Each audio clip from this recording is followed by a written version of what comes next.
Number go up.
Hello, chatto! It's Sundat, and coming up today on Building a Nation with no...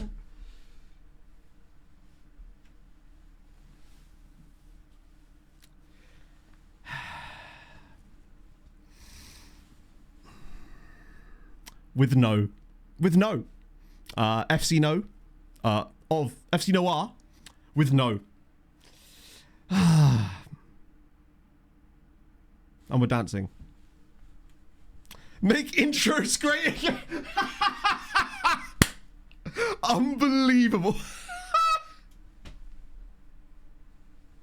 Oh, God, it was giving State Senate, wasn't it? Incredible. Make intros. I kind of want that on a hat. Just as a yellow hat. Oh, that's insane. My goodness. Do you know what? I don't even need an intro. We're in the final. You know that. That's fine. Problem solved. I should have worn a blue tie today just to mix things up a little bit, since technically Wisła are represented by both red and blue. And I have a suit that sort of fits for once, which is a nice little change. Hello everybody. How's it going? Let's just get off my big face. I can't. Actually, no. Fuck, I'm going to stay on it. I pressed the wrong button. Whew. It is warm today in this room specifically because unfortunately the heating goes off an hour later. Well, it doesn't technically. I just stream an hour earlier. Go on your youth intake. Let's do it. We're gonna be sorting stuff out for a minute or two anyway. Holy, why is my buttons not working? There we go. Got there in the end. Basil, thank you for the 43 months.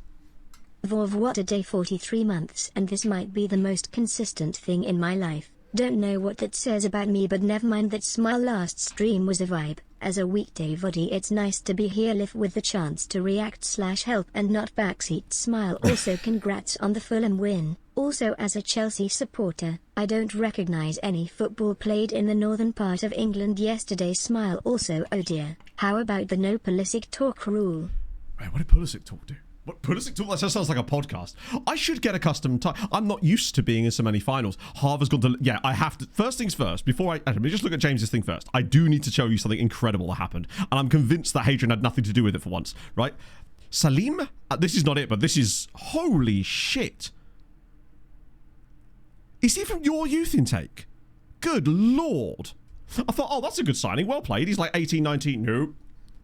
Fucking hell. Fair enough, man. So, what was I going to say? Yeah, 15. To have those level up, bloody hell. Incredible. I have to show you this. John, thank you very much for the 20 months. Here's my admission to the final. Ooh.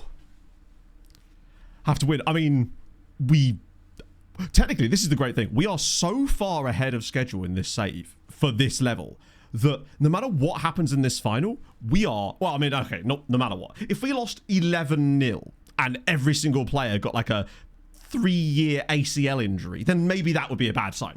But we are so far ahead, it's actually unbelievable. I probably pitch... From where we started, I thought maybe season 11, 12, maybe 10 if we have some really good progression, was where we'd maybe start to see some late-stage progression in Europe.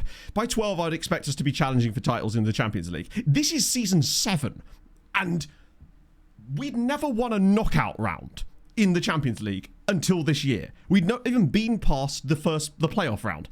And somehow, it's exactly MTK levels of early, in fact. Hello, Moonpig. Oh, man. Things I fucking love to see. It's a double-edged sword, I suppose, because it sucks, and I hate that you were going through that in the first place, but I love hearing stories of people pulling themselves out of it and making their lives better, and hey, ultimately, if we've been background noise for that, that's awesome, and I really am very grateful that we had that, the honour of being that, so my friend. That's really, really awesome. Welcome in. Never play at European final on your birthday, as otherwise you would be doing the stream in your birthday suit. Also, could I suggest not saying the S word after the name of a current brand deal name? The S word. Suit? Is the S word suit? Also, not fully suited up. Oh, don't do that. It's too early for that. The European finals go. So, I get the feeling that they know exactly what they're doing. It's too early. Exactly, Darren. It's too early. I'm not used to this level of, like, someone being nice cognitive and thanking you for just existing. Not on my swatch. I wonder what the hell that was then. Did the notification just not pop up? That was so strange. Dom, thank you for the 100 bits. I know. Don, if anything, I feel like you should probably abuse me a bit, just to balance the scores out a little bit. I feel a little bit too... I feel like my chi has gone too far one way. I could do with someone to just yell some abuse. Andrew, this is usually where you step in. Mikey, thank you very much for the 23 months on Prime. I think something's happened with the stream elements alerts on the bits. That was really weird. It never popped up. I just got the sound ominously floating in my head. Very bizarre. Yes, I think... Well, this is one of the things I like about Holy as a company, is that they do not care. That's the kind of stuff they like. When I brought this to them, they were just like, oh yeah, that's great, that's what we want. Frappuccino, a good drink for all. Thank you very much for the Prime. Also, Wojtek, Wojten, I did see you in chat earlier. I didn't get a chance to go to a game in Poland. As it happens, every single Kraków team were away from home that weekend, and Wisła chose to not to turn up to their game anyway. So even if I had, thankfully, been planning to attend their game away at Śląsk, it wouldn't have happened. I guess I could have pretended to be a Śląsk fan, but come on now. They would have spotted me in my full kit wankery that I would have been wearing for it. Oh, dear. Yeah, God, well, maybe, yeah. I went full kit wanker for the recap. I actually decided I was going to wear my other shirt underneath, but it was warm, and I'm still a little unwell, which means my body temperature is just running a little bit high, and that sweater is incredibly warm. Hello, Zigmundo. So, the thing I wanted to show you, because this is hilarious. Unfortunately, we have had a couple of Patreon retirements. I don't know how it happened, and I don't know who it is yet. I will try to figure it out, but... it's an annoying one, because I thought I was extending them constantly, and I think they just retired while they were on trial, and apparently that can happen. So, fun fact, Harv joined Livingston. Now, I thought, oh, maybe Hadrian's put this in as like a favoured club for him or something. No, he hasn't. He genuinely hasn't. I checked in here, no favoured clubs. Somehow, as far as I can tell, entirely organically, Harv and Alpasta has joined Livingston. Now, you're thinking, okay, sure, but what's the deal with Livingston? So, it might say the... what's the stadium called there? The home of the Setfair Arena. Except this stadium has another name, or did at least have another name. Can anyone tell me what it is? That's right, it was the Tony Macaroni Arena, or Tony Macaroni Stadium, and Mr. Pasta has joined the Macaroni team. I do not... there must be something Hadrian's done to have made that more likely to happen, but apparently not. Incredible scenes. Veggie, thank you for the gifted sub to Wisła Games. Do they have an esports team? Click the link. Oh, shit. Let me scroll Twitch. Hang on. It is fully not letting me. I've got to use the bar. There we go. No, for some reason there we go. Fucking hell. I don't know why it does that. How's on a schedule of French? The 7th tier team. Oh my god. Is that a goal every minute? Forgive me if I can't see the actual final score in here. I'm guessing it was a lot. What was the final score? I'm sure it does say in there somewhere. That 30, yeah, just counting them. Thank you, Marius. It's a lot. The most I've ever seen in a friendly was, I believe, 30 something. Because back in the Malta days, we would, or it was either Malta or Hungary, we'd always play random games against lower league sides, right? But normally it'd be 10 to 15 nil on any given day. And that was fine because it was the full strength side just trying to get some match fitness in there. And then one random day, so much so that I think I actually put it in one of the recap videos because I was so surprised by it. I think we ended up winning like 31 nil or something ridiculous. And I don't know what happened. It was the same team we always used to play against, but sometimes I guess FM just does FM things. So as for the other European trophies, the results were nearly interesting, but ultimately it's unfortunately a little bit what you'd be expecting. So Europa League, Man United beat Borussia Mönchengladbach. Europa League has actually been proper dull as far as the actual winners of this when you looked. The only interesting season for me probably was the year that Jagiellonia got to the final when they lost to Club Brugge. But look at this. Roma, I guess, is okay, but like Tottenham, Brighton, Tottenham, Newcastle, Man United. I guess it's the Europa. But it does give me hope that we're going to get some teams maybe being able to get in here at some point, given that we've obviously had 2 runner-ups in the last 2 years. Semis and quarters, I think it was largely boring as well. Villarreal, PSV. Actually, no, I say boring. It's teams that you sort of expect to be doing that level of quality, and Man United, who are obviously probably better than this, but seem to have the odd year just where they randomly drop down. They've won the Conference League in this save as well. Yeah, and obviously England is just dominating.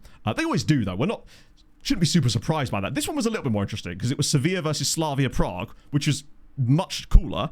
Man United, by the way, have won back-to-back European trophies now. They won the the Conference League last year, qualified for the Europa League, probably not through that, but I guess they would have done through that, and then won that as well. Does that mean United win the Champions League next year? Because that would be quite the achievement, honestly, considering they're not clearly at the very top of the Premier League these days. Brighton, however, kind of were at one point. Semi-finals there. Rosenborg, nice to see it. I actually saw Southampton or Everton. It was either Saints or Everton did that exact challenge whilst being managed by Cristiano Ronaldo on a save I had a little while ago, which was wild. Hello, Leafy. He was listening to the thunder. That reminds me, I forgot to put that wonderful clip you took of me from the previous one of the... Steve? It's my birthday today. Also, I track all the money I spend, great habit, and I thought it would be nice to round up the money I donated Matto over the years. These £22 makes it exactly £1,250 donated. Makes me feel blessed I am able to do that. Christ, when you see it as one number, you really do just, it puts into perspective. Steve, firstly, thank you for the £22. That's incredibly nice of you. You shouldn't be donating stuff to me on your birthday. Secondly, happy birthday. Chat, we're already doing it, but can we get some HHHHBBBBs into chat? Secondly, Christ, I am incredibly grateful. I'm sure you already know this, but that doesn't mean I'm not going to say it every time. Having this on the screen while I say this, there's an element of like juxtapositioning here, but I'm going to stick with it. Thank you so much. You truly are an asset to the community in terms of your vibes that you bring to chat, and I am truly grateful that you support the channel in the way that you do. Please never feel like you have to, is my point with any of these things. Just being here is enough. Merle as well, thank you for the 39 months. Let me get this gopping mess off my screen. There we go. I just look like I'm hover-handing the fucking Champions League trophy. Also, now that we've touched the trophy, that does mean we're not going to lose it. Sorry, that does mean we're going to lose it. It's like the... whatever the trophy is for the conference finals in hockey. Oh, Leonard, what a guy. It's a shame that none of the other lads are there. I actually got an Instagram suggest the other day, and it was like, hey, Maciej Kasiemko. I was like, I'm afraid I don't have him anymore, lads. Daza, thank you for the 61 months. And Don with 100 bits. I'm fighting off a stinking head cold, but no way was I missing this final. Oh, yeah. What do I expect the next... Oh, now they're back again. How weird. Twitch are on one today, for sure. Christ, I am incredibly great. What an egoistic streamer. Not a misquote. Terrible human being. Nothing but a suit hiding 3 midgets in a trench coat. There you go. That's more like it. We look like we have touched the Prince of Wales trophy, unfortunately, Andrew, which means that's the reason we're not going to win it. Well, is he still a Pogon player? I don't even know. As it happens, I actually don't know if he is or not. No, he is. I don't know how much he's played for them this year. A load, actually. He's going to have a great season next year in the second tier again. Thank you, Pixel Pinnon. I doubt that we are going to. I don't know. I haven't really had a chance to dig about with retro databases for a while. Mostly just because the only time I've really used one was during the agent video I did last year, before in fact, where I did it on a retro database. I think that was a Mad Scientist one, actually. And that was kind of cool, but I rarely play long-term saves, and I have 2 on the go right now if you include this one, and I just don't know if there's room for that. However, I think we are trying to get Mad Scientist on the podcast very soon, which is going to be awesome. Also, totally off topic, but have you guys seen this? Chaser sent this to me yesterday, right? This is goated. I've been waiting for it. I reckon if Musterman saw this, he must have absolutely exploded in his pants, right? This is what I've been waiting for a long time. It's a data exporter tool for squad screens, so you can export player data again, like you used to be able to do with the print screen crap, right? This brings that back in theory. It's a little bit more complex than that, but my God, am I happy to see something like this coming back to FM, because this could be a game changer for some of the experiments I run with the scouting stuff. Like that things I've been doing. I've been having to manually copy data into Excel spreadsheets and stuff. It has been tedious. So having something like that, if you're into the data side of the game, could be an incredible boon for that side of content. Well, not even content, just gameplay stuff in it, right? Was he surplus to requirements? Oh God, he is. That might change next year, potentially, because if they're going down, I get the feeling he'll find more game time. It's weird that he's surplus to requirements, despite the fact that bro has played 31 games this season. Yeah, I did see Clayton's thing. I haven't had a chance to properly look into it yet, but again, a massive cool thing. Want to sort of get an idea of how it works, so we can try to, like, set it up, basically. I mean, if it is really easy to set up, then we could have it set up as early as next stream. I don't know. What Clate's thing? What Clate's thing? What's up, Bob? What Clate's thing? Clates has found a way. I haven't actually looked into it properly, so I don't know the details of it. Basically, to play fantasy football using your FM save for like live streams and stuff. It's really cool. It's something we actually talked about a little while ago on stream. Just the idea of how cool something like that would be, and the fact that someone's actually gone and done it. That's even better. Makes you want to knuckle down and finally build that tool for the transfer room in stuff. Frankly, hello, Hangarono. some right wrongs in the stream. I know. But you're here, it's fine. So, yeah, it's exactly the kind of mod that I feel like a lot of people would use, because now I can export data, which is just what I want. Can yell at you properly for subs before 6? I know. You'd be like, no, I need to win this. Could you just leave him on for 5 more minutes? I know he's orange injured. Give him the injection. Most fun for long saves. Yes, although I've heard that there's some issues with the latest patch that's causing some of the regens that are plugged into those saves to not work properly. That's what Mr. Teeny was saying on his Patreon. So I don't know how well that's working right now. Another intake. Jesus Christ. I mean, Vitesse are... Isha Van Kalk? Forgive my pronunciation of his name. Oh my god. He's very good. Whew. Was that assistant manager? Forgive my context. Was what assistant manager? I have a habit of forgetting things very quickly. I don't know who our assistant is, actually. I've genuinely forgotten who our assistant manager is. It needs to be a meme signing at some point, but right now I think it's just someone good. Spot on. Yes. Yes. The finalist played in Poland as well. Oh, Pepe. It is Pepe, isn't it? I forgot it was Pepe. That would explain... He must look at our centre-backs joining us and go, 8 aggression. Absolute scum. Get out. I believe it's a nice big old boost you get for it. You get, I think, you get 500 for winning it for sure, unless they changed that. But it used to be 500 points of rep for winning it. We're going to get points and coefficient points, crucially, just for being in the final too, which is a nice little change. Now, the bad news, and this is the real bad news. I would say you've probably seen this in the recap, but I don't think anyone would have got that far in unless you were on the Patreon. Yet, at least. Is this. Coffee's injured. He has a lower back stress fracture. That's right, he's broken his spine, chat. Not that it matters, because he wasn't going to start the game anyway, but it does suck to not have him on the bench. Rep stars. I don't know how many rep stars it is. Bear in mind, it's usually it's rated out of 10,000. So... I guess it would be 1/20th of a movement point on that. So I guess a quarter of a star, essentially. But obviously you won't see that. Other bad news, though, and the real bad news was John. Broken leg. He's cooked. Jens is also out. I think. Yeah. I might be able to get Yenzi on the bench, but unfortunately, he got injured to the point where I couldn't give him an injection. And the worst one of all is, of course, John. He's absolutely done. Which means, of course, it's going to be Damashevic. My God, look at how much John is worth now. We're just casually missing a £100 million player in the final. I don't think that these are the reasons we're not going to win the final, thankfully. I suspect the main reason we're not going to win the final is because we're playing Arsenal. He has been... I say he's been incredible. His attributes have been incredible. Yet he seems to underperform his output routinely. Might be something for us to look into for next season, potentially. It's a rite of passage, us losing a starting fullback before a European final. It happens every year. Happened to Naeem last year. At the very least, we've got Naeem this season. Yes, it is. Yeah, it sucks. Open my own hotel. The problem with it as well is, like, obviously there's always the argument of, like, why don't you just rest players out so they don't get these injuries? The problem was, he got injured back here. And it's like, I can't afford to rest our team out for a full month before a final, because then the match fitness is absolutely cooked. The game before, of course, is totally fine, which I obviously did, I think to an extent, but you just can't do it that early, unfortunately. Onkslol, thank you for the follow. Coming to... Oh, yeah, there's always an injury between the last league game and the final once you're into it, a major one. And we have, in fairness to us, kind of dodged injuries left and right this season. Like, so there's that. It was bound to happen eventually. The plus side, though, is everyone else is fit, and Damashevic just has this wonderful habit of performing well above his rating.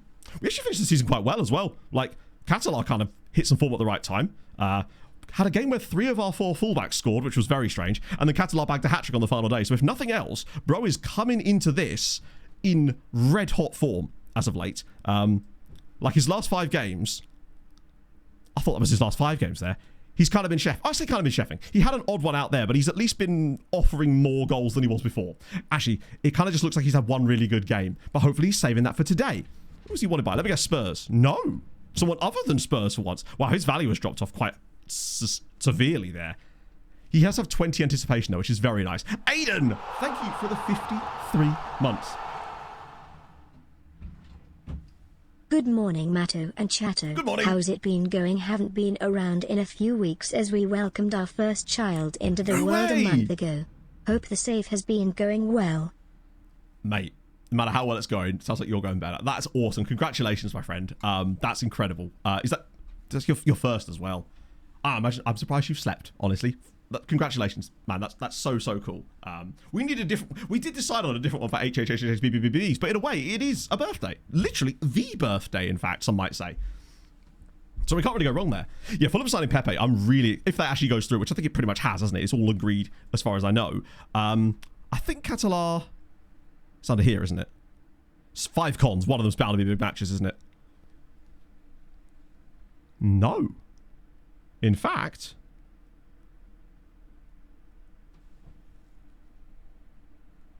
rich vein of form, star player, full potential. So that is something worth. Consistency. Love to see it. I don't think there's any issues here. I mean, there's a couple of issues with that, but can be wayward when crossing, bro. I think he's at neutral, which ultimately is absolutely fine. It's not fine. Obviously, you'd prefer it to be good, but it's like, it's not bad. Could still play for the Poland national team. It's not out of the realms of possibility. In fact, there's a chance that he could, because I'm not sure he's going to get any better than this. Not that I need him to. But after a while, like, where's the screen where you could see their eligibility stuff? Or, wait, that's nation trained in, though. Nationality trained in, or can you not see this data anymore? Because there used to be a screen, I mean, this is more me going, iPhone 24, weren't you great? Is there a thing that, like, lets you see the progression towards it? Or is that not a thing anymore? Suarez could get one. Also, someone who has been included in the latest Spain squad is Alessandro Pena, which concerns me because I forgot that he has a massive wage rise clause. So that could end up getting the Red Mumbler a little bit of an increase in wage. So there's that. Yeah, I don't think you can see that screen anymore. But, wait, that's not nationality, is it? This is... Wait, that is nationality eligible. So he's already eligible, I think. It says nationality... You okay, Pog? Sorry, you were rummaging around. Okay. 2 more years. So why does it say 3 years in nation fully eligible? Or is this just another weird thing that's like not connected to that? It might be a different screen that I'm looking at, in fairness. I just assumed that's where it would be. In F24, there used to be that wonderful screen that actually showed you the number of days they had left until they would count as homegrown or whatever. Yeah, I thought it was 5 years everywhere these days. I mean, he could overtake Catalar in a couple of years, potentially. I mean, he's very good now, to the point where he's locked down that second striker role. The backup striker role very nicely. I mean... What's not to like about Suarez? The thing I like about him more is that I think he has more to give. Oh, he's 22 as well. Watch him hate big matches. That would be kind of appalling right about now. Oh, 7 cons. He 100% does, doesn't he? No?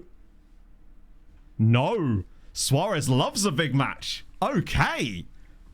That's good news. Immediately, the team is starting to look a little bit more competent. Yeah, we've got some insane ones. When you see the prices we paid for them as well, that's the crucial thing. Start him.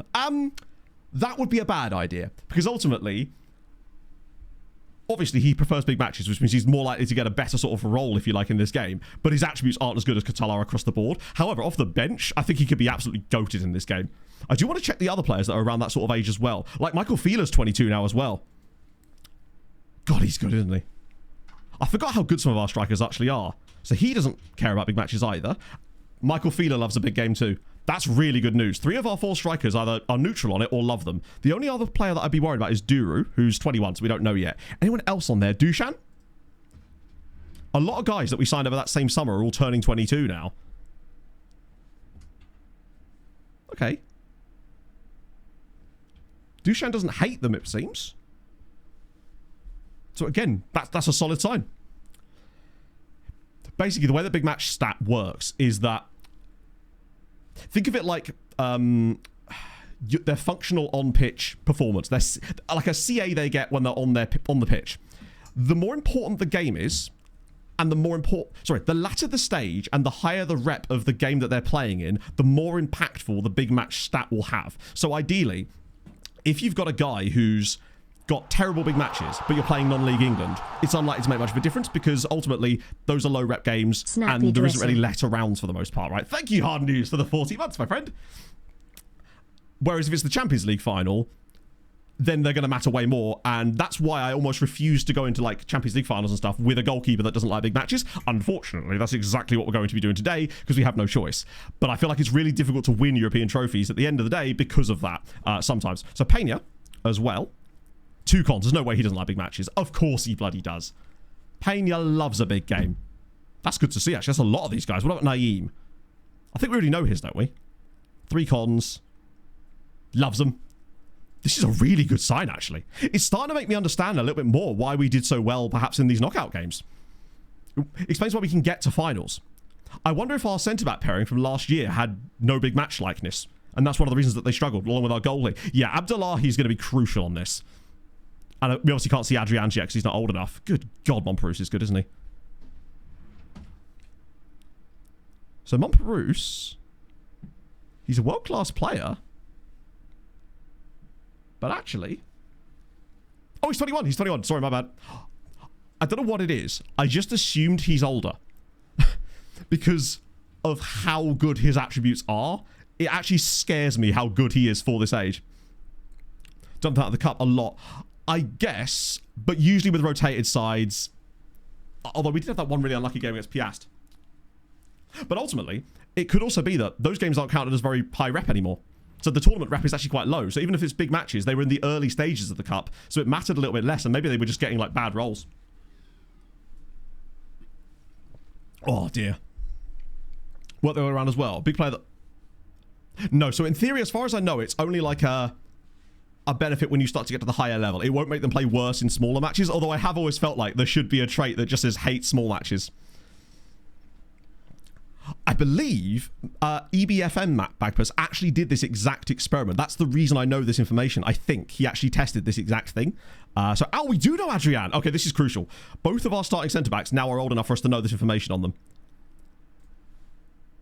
Relishes big matches. That, I believe, is like 18 to 20. So not only... Oh, this could be... I'll tell you what. Goodbye to save. I'm not sure I understand. Right, Abdullahi. He's not going to like them, is he? Ah, man.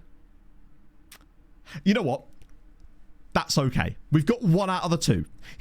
The amount that Adrian loves them will offset the fact that Abdullahi doesn't love them. Although that does mean that long term, Abdullahi is going to need to be replaced. But we knew that anyway. What I am thinking, though, is that Adrian feels like the guy, perhaps. I know I spammed all that money on random centre-backs, but I think he might be the one that sticks for the time being, at least. Anyone else that's going to really play a lot that's old enough to get that information yet? De Campo we already know about. And then it's just Lunga, who doesn't really play a lot, but I'm curious to know if he does. Oh, he actually does. Good to know. So it's not too bad. Out of our starting 11, it's not awful as far as that goes. Also, the plan for today, because the Premier League rudely decided to schedule a 12 o'clock kickoff. Move away, Carabao. Is we're going to do the final and probably finish quite early today. That way we can just do a full transfer stream on Tuesday instead. Because obviously, with the fact that I forgot to extend the loans properly during the last transfer stream, I would have to spend a good amount of time doing admin. And this way, you don't have to watch me do it. So instead, we get to focus on the Champions League, which hopefully is going to be us winning it. That's the plan anyway. So, strategy for today. Obviously, we're missing 2 of our starting 11. Bad signs. Really bad signs, in fact. Catalar, Fila, Montparnasse, that's fine. Right. John for Damašević, that's an easy one. The Hurtado one does become a little bit... I mean, it's Bellingham, isn't it, really? It kind of has to be Bellingham. Rockabot Pubs. Yeah, I think they've misunderstood that a little bit. But also, what's the difference between that and 2 o'clock, realistically, right? I just assumed it was because they had to move fixtures forward because of the Carabao Cup final. So it meant that the 2 o'clock kickoff became 12 and the 12 became, or the 4 became 2:30. Hello, Adrian. I am excited for that game as well, actually. Pena can, but the question is, would we want him to? Although, I did see some really interesting information from... Someone sent me an article about it from one of the testing websites that was talking about how a player's out of possession familiarity doesn't matter. There is almost no downside to having a player have no familiarity with this role. It's a minuscule hit to their attribute rating, so I wouldn't worry about it. A roller, no. Bear in mind, all these guys are attacking mids, generally speaking. He's got even worse tackling. If I was going to play anyone, that would be Pena, but we also do have Joe Bellingham, crucially, who can play there. And... can actually tackle a bit. And I kind of feel like in a game like this, you probably need someone who can stick a foot in. Someone like Job. And he has come up clutch for us in Europe. Does he like big matches out of interest? I feel like he does. Yeah, of course he does. How could he not, right? So what time we finish? I don't know, but the game kicks off at 12. And if the game finishes before then obviously probably at 12. If not, then just whenever we finish, basically. It'll just be a slightly shorter one today, so we can get the Champions League final as an isolated thing, and then we can just do full transfers on Tuesday, and then we can just go a bit longer on Tuesday. Because annoyingly, you then get that little spell after the final where there's loads of admin shit that has to be done for like quite a few weeks before you'd even get to the transfer window. And that way, I won't forget to do the loan extensions properly. Oh, but I will do my Premier League and Carabao Cup predictions at half time. That's crucial. Because as you know, my predictions are perfect. I don't know how the European ones went on Thursday night as it happens. I think Job starts in place of him. But that does at least give us options off the bench. A lot of them too. And I wouldn't be opposed to bringing on Pena either in that role or obviously in this one. But if I needed to, I could bring Pena on here and then bring Arola in instead of the Red Mumbler instead. Hello, Chris. Everything is excellent. Actually, currently everything is fine. Everything might become excellent. We'll have to see. I think, though, that lineup... Oh, we'll see John can't be on the bench, can he? Who else could I even put in? We might have a couple of lads knocking about that might be able to sneak on. So we've got one spot. The question is who gets it. It's got to be Ranjbar, hasn't it? Between Ranjbar and Kieran's, who hasn't really played much for us this season, this might well be Ranjbar's last chance to play a game for us at some point, perhaps. I think he has to at least be on the bench out of honour. And that gives us a pretty strong strategy, really. Because tactically, obviously, we've gone back to the default one with the wing-backs and not the advanced wing-backs, because as much as I like that idea, I think this got us here, right? We've got to go for that. I think I want to try and plan our strategy and substitutions before the game. That way I don't get lulled into making changes too early and rushing things if things start to go wrong. Because for me... Obviously, Damašević is going to pretty much have to play the full 90, which is not ideal for a wing-back, but we have so little choice because of John's injury there. Technically, a JT can do the role, but I wouldn't want him to because he's simply not really equipped for it. Like, crossing, dribbling, crap. And maybe he could do a job if we were defending a lead, because he has at least got a bit of height about his game. But that's the only time I'd really consider that as a viable substitution. So he's probably going to play the full 90. Naeem, obviously, now can't be replaced by Coffee, because obviously he's now injured too, which means likely... it's probably going to be Shokri. Because as much as Matty Cash is Matty Cash, Shokri at least did actually do something good for us.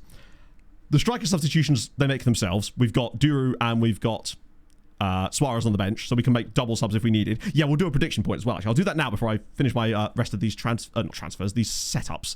I love actually just... Will we mess up the intro? Will we win the UCL final? There we go. Beautiful. And it is on full match, of course. I already set that part up. I'll give you a minute to decide on that one while I finish this off. The thing is, Damašević 100% deserves this spot. Like, his average rating this year, 7.07, a goal, 9 assists. He just does things. He's wanted by Chelsea at the moment. Just to remember what this guy looks like in terms of his attributes. It's so strange. Dreadful Tana. Thank you very much. Sorry, Dreadful Tana? Dreadful Tuna. I agree. Thank you very much for the follow, though. I appreciate that, friend. Makes it easier to try. That's not a bad idea, actually, Hazy. This is the Champions League final, yes. Oh. But the fact that this guy has performed so well is crazy. Hello, Timber. 34, okay. Low valuations of world beater players. I simply don't know. Like, our database, as far as I know, hasn't had any changes to it for that stuff. And you're probably using the same database as me anyway. I suspect it's down to reputation, which has helped us because obviously we've won a lot of league titles, which I'm sure you have as well. But the European finals have certainly helped. That and just receiving... One of the things I think that helps is actually saying no to a lot of transfer offers. It seems to bid up the value of the players, and they seem to maintain a little bit more of that. But I just feel like Poland in general, with other teams reaching finals, has just raised the entire reputation of the league in some respects. What's the sort of state of the world in your game? Like, where is Poland reputation-wise, coefficient-wise, and that sort of stuff? Because our player values certainly have seemed to skyrocket in the last couple of seasons at least. Pretty much since Jagiellonia reached that Europa League final, actually. That seems to be where it really started kicking off, and then obviously us last year too. We want this? 7th in coefficients. Oh, that's weird, because that's exactly the same as us. But I think the bids on the player certainly helps. You've won the Champions League before. Yeah, that is really weird. Someone wants Abdullahi. I'd be tempted by that in the summer. So, transfers, subs I'm likely to make.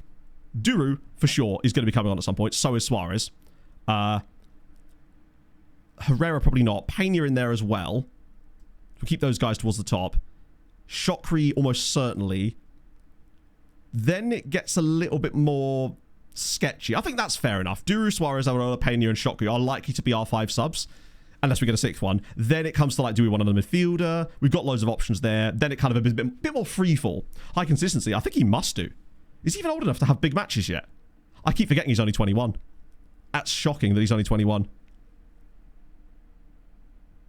No, he's not even consistent. I do not get it. I do not understand. No retirements. Luckily, our squad is very young, as it happens. So, that's no keeper on the bench. Keeper on the bench. That's a waste of a bench slot. I never put goalkeepers on the bench. Oh, hang on. Who's outside the match squad? Oh, is it still doing that thing with Krzyzanowski? It's fine. It won't count. This is where we somehow forfeit the game because of Krzyzanowski technically not being on the bench. What a bargain. Yeah, so this is the crucial thing. In our save, the league's rep has been growing as well because the Polish teams have been doing very, very well in Europe. So we had European quarterfinals for the Europa League for both Cracovia and Legia this season. Jagiellonia have been to a Europa League final. Legia went to the Conference League semis as well, on top of that. I know, Wisła would never forfeit a game. I don't know what you mean. Yeah, I believe the MTK final, Law Masters will know, was also 7 seasons. I actually think that one might be more impressive, actually, because remember, with MTK, I think we had Hungary, I think, starts a bit smaller than Poland. So we got Havertz, Saka, Martinelli, Lewis Skelly, Boadi, Calafiori. Okay. So they are obviously missing your likes of Saliba and Rice, who both play for PSG. We've already beaten them this season, so that's fine. Yeah, I find that having a goalie on the bench, for me, is a player I'm never going to bring on. I've not had a goalkeeper injured in a game in this entire save so far. And the way that I look at it, the benefit I get from having that one extra player on the bench that I might be able to use at times and actually does play football weighs out the fact that I'm going to occasionally probably get a goalkeeping injury and just put someone else in goal. Now, obviously, if it happens in a Champions League final, you're kind of screwed. But ultimately, I feel like it's worth the risk. We always tempt fate with it. It worked out perfectly for us in Belgium. Put an outfield player in goal. Turns out he kept a clean sheet. And actually, for a while, had a better rating than our actual goalkeepers, which is always good. I mean, obviously, it does still happen to me sometimes, but if I accidentally say quick pick a game and then forget to investigate things a bit further, that'll probably happen. I like it. We've got a strategy. This is Job, crucially. If we get Jude, that would have been really something. We've actually had Job now for 2 seasons. He's just been a really good utility player as like a second choice central midfielder. And, oh, hello. Go on. Okay, that's fine, actually. Nice. Very nice. It's nice to see what Naeem can do in a game like this. I feel like this is the kind of match where he could actually find some space. Come on. Oh, good interception. Christ on a bike. Perfect time to join us, Hamburger. That's one of the reasons when we do finals, I tend to like not start the game straight away because I know there's a recap video and I know people are going to want to watch that and they won't know straight away that we're in the final. Obviously, the stream notification would have given a little bit of that way. It's a tough sort of bridge to thread, I guess. Have we ever had a stream where we had 3 European finals? I feel like we might have done it once in Hungary where we had a Conference League, Europa League and a Champions League all in the same stream. And if I recall, didn't we lose like 2 of the 3? I think the only one we won was actually the Europa League in that one. An Insta highlight. No, thank God it's not. It's just going to be... Oh, what a save, I think. I'm pretty certain he got a touch on that. My God. You know if there's a train coming anytime soon? Oh, yes, very soon. Jorginho and his daughter. Who's Jorginho's daughter? Yeah, I think there was 1 season in Hungary where we had 3. This is a nice link up, you know. Right, Tomashevic on the overlap. That's a dreadful pass. Dubrilo, thank you very much for the follow. Or potentially even obrigado. Oh, this isn't where I Jude Law's daughter. Oh, wow. I actually still don't know who that is. Is she a singer? Actress? Timber, thank you for the follow. Get my Arsenal shirt. Like I've got an Arsenal shirt. I've got my backup Wisła shirt waiting under the wings. I mean, that's the difference. Whoa, okay. 11 years old. Right, in that case, it'd be weird if I did know who she was, wouldn't it? Jorginho's daughter is Jude Law's... They share a daughter, Ben. It's like a gay dad situation. Fair enough. It's 21st century, you know?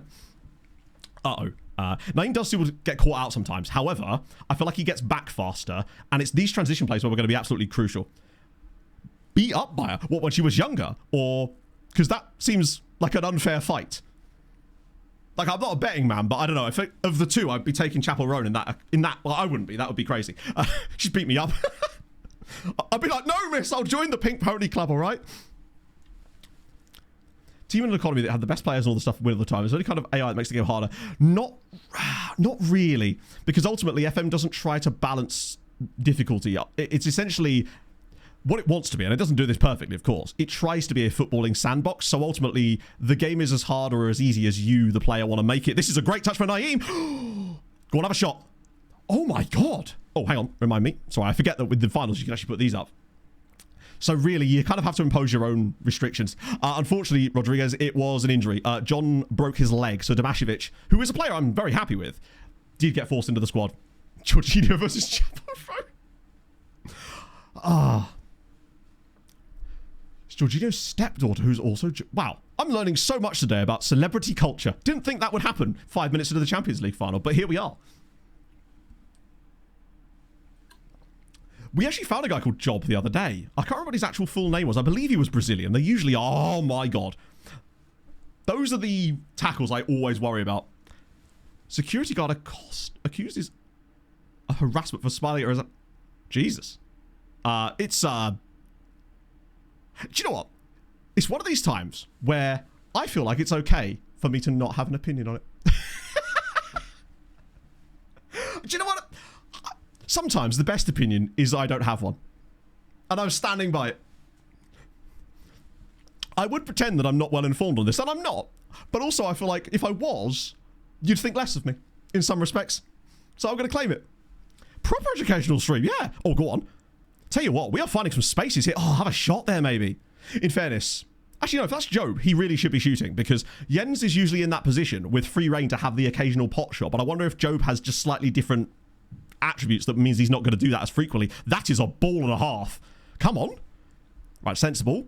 Work it to the box. There's a guy on the edge. This is properly not what you'd expect from the first 7 minutes. Well, actually, I don't own a jersey. I own this instead, which is basically a custom... It's a jersey that I got from the club, from the supporters club shop. But basically, it's a football shirt, but it's got a map of... You can't really see it properly, but it's got a map of Krakow on it. And yeah, so I've got that and some other various things. But I decided not to get a shirt in the end because they were out of the home shirts when I went to the club shop. And also, I just really liked the jumpers and the shorts and stuff and thought, you know what? I want stuff that I can just wear around.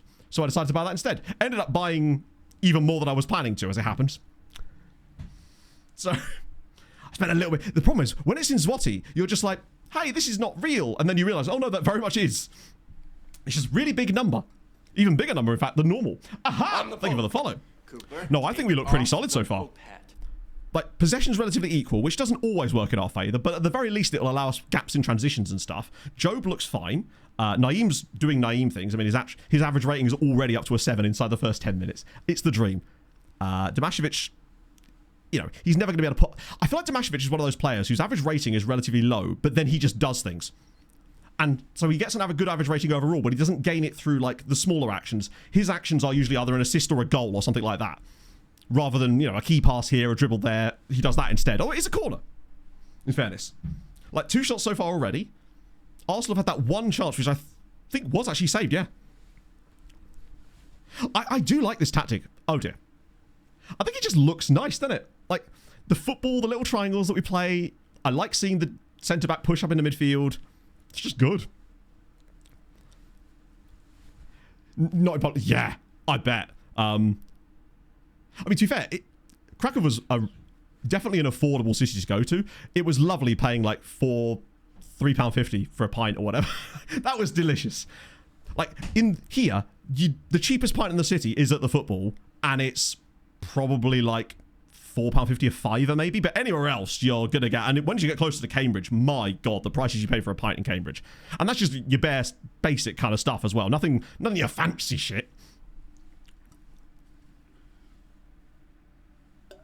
Do you know what, this is the first day in ages I'm not wearing Wisła shorts. I realised that I'd pretty much been wearing that same pair of shorts quite a lot this week because I was like, I feel like crap, I'm just going to wear the comfy shorts all week. What beer? The beer I drank, Christ, it had a really long unpronounceable name, but it translates to something like company, started with a P. I had it in an Italian restaurant of all places. You'll probably be like, I know exactly which one you mean. The word company appears in it, but in Polish, I think. I think the first word is actually company, because I saw it in a few different buildings while I was out there. Had a lot of interesting characters in it. It is made by Tiskia, I think, but it's not like just straight up called that. Invert the community belts. Yeah.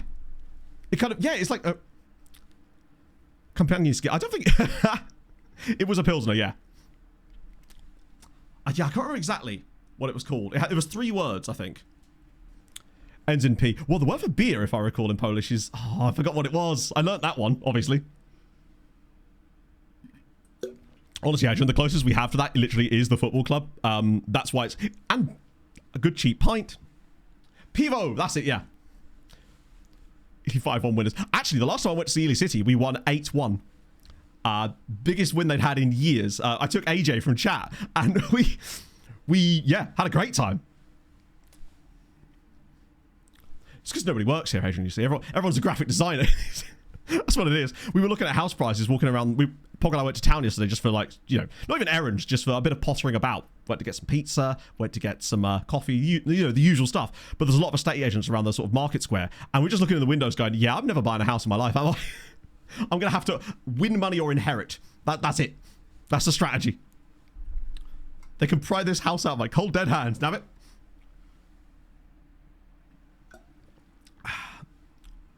Marine. Oh, nice. That's awesome. Artisanal homebrewers. Yeah. Did he just push him straight over there, by the way? Montparnasse is getting a little bit leery to begin with. But I'm happy with most of the build-up stuff so far. Like, the players that should be getting good ratings are, thus far at least, just have a long-range strike. The strikers haven't really had a chance to get involved in the game just yet, but that often happens with this setup, particularly against good sides. We have to bide our time and wait for them to do something properly. The last thing we need is an early yellow or something, especially for someone like Naeem. The longer he goes without a yellow, the better. Ooh. It's these areas where Catalan's got to be challenging those. Oh, that's... not quite. We can't seem to get a foot on the game at the moment. Feels like Arsenal are starting to control the ball a bit more now, which is fine. The whole point of this tactic, the thing I like about it, is that we're actually quite good in transition too. So if it goes a little bit wrong for us and possession-wise, then, oh dear. That's not great, is it? Marry some old rich person. Both Pog and I could do it. We could be a thruple. And then they will... They're just not with us anymore all of a sudden. Pog and I are, what is it, like Black Widow? I forget. What, Excel or Canva? I don't know. It's tough to inspect boats doing that. I think Pog might be one of the exceptions to that rule, potentially. As it happens, Tome, Pog did try. The Żabka that she was like, she was like, I've heard that getting a hot dog from Żabka is like a thing. So we're like, perfect. There's no shortage of them in Krakow. We were like, right, we'll go to this one, see if we can get one. Incredibly, they didn't have them. And I thought, I've been lied to by the entirety of Polish press. First Champions League final, 100%, yeah. Oh, there was loads of Zapier Kanka stuff around there. Ironically, we were actually looking for pierogies that day when I went into the chimney cake store, and then hadn't realised just quite how filling a chimney cake is. Was bloody delicious, though, but much more filling than I anticipated. And I'm a hungry man, usually. Hello, big boy. The start has been, honestly, I'd say very good. It's not been a high-quality game so far. We've had a couple of pot shots, but are slowly getting little openings. It feels like Arsenal are not, you know, unbeatable by any means. Like, they are leaving gaps. We are finding little openings in them. But they are ever so slightly starting to get a bit more on the ball. An entire team. I know. Someone's got to. Dick Van Dijk ain't going to clean him, right? It's... Oh, that is not a good place to give away a free kick. Oh, dear. De Campo is at least getting a high rating. I mean, to be fair, the save that he made was very good off of the shot they had in like the first minute. But it seems like he's gaining rating because he is actually just... His distribution today has been good so far. And maybe that's a sort of an unseen... That is an unbelievable... Oh, no, Michael. Just go with the ball. He's almost overdone it a bit there. He just needs to drive it. He's a channel forward. And he thought, no. I can't be dealing with this. Lovely idea, though. Was that Tomashevic that picked him out with that pass? Because that might be one of the things that he's good at that perhaps Olafemi John doesn't do as often. Tomashevic has just got that little extra bit of passing ability. So does the Bread Mumbler, but that's nice. We're very expansive. Channel it, man. Kyle the God, thank you for the follow. Was it Bellingham? Even better.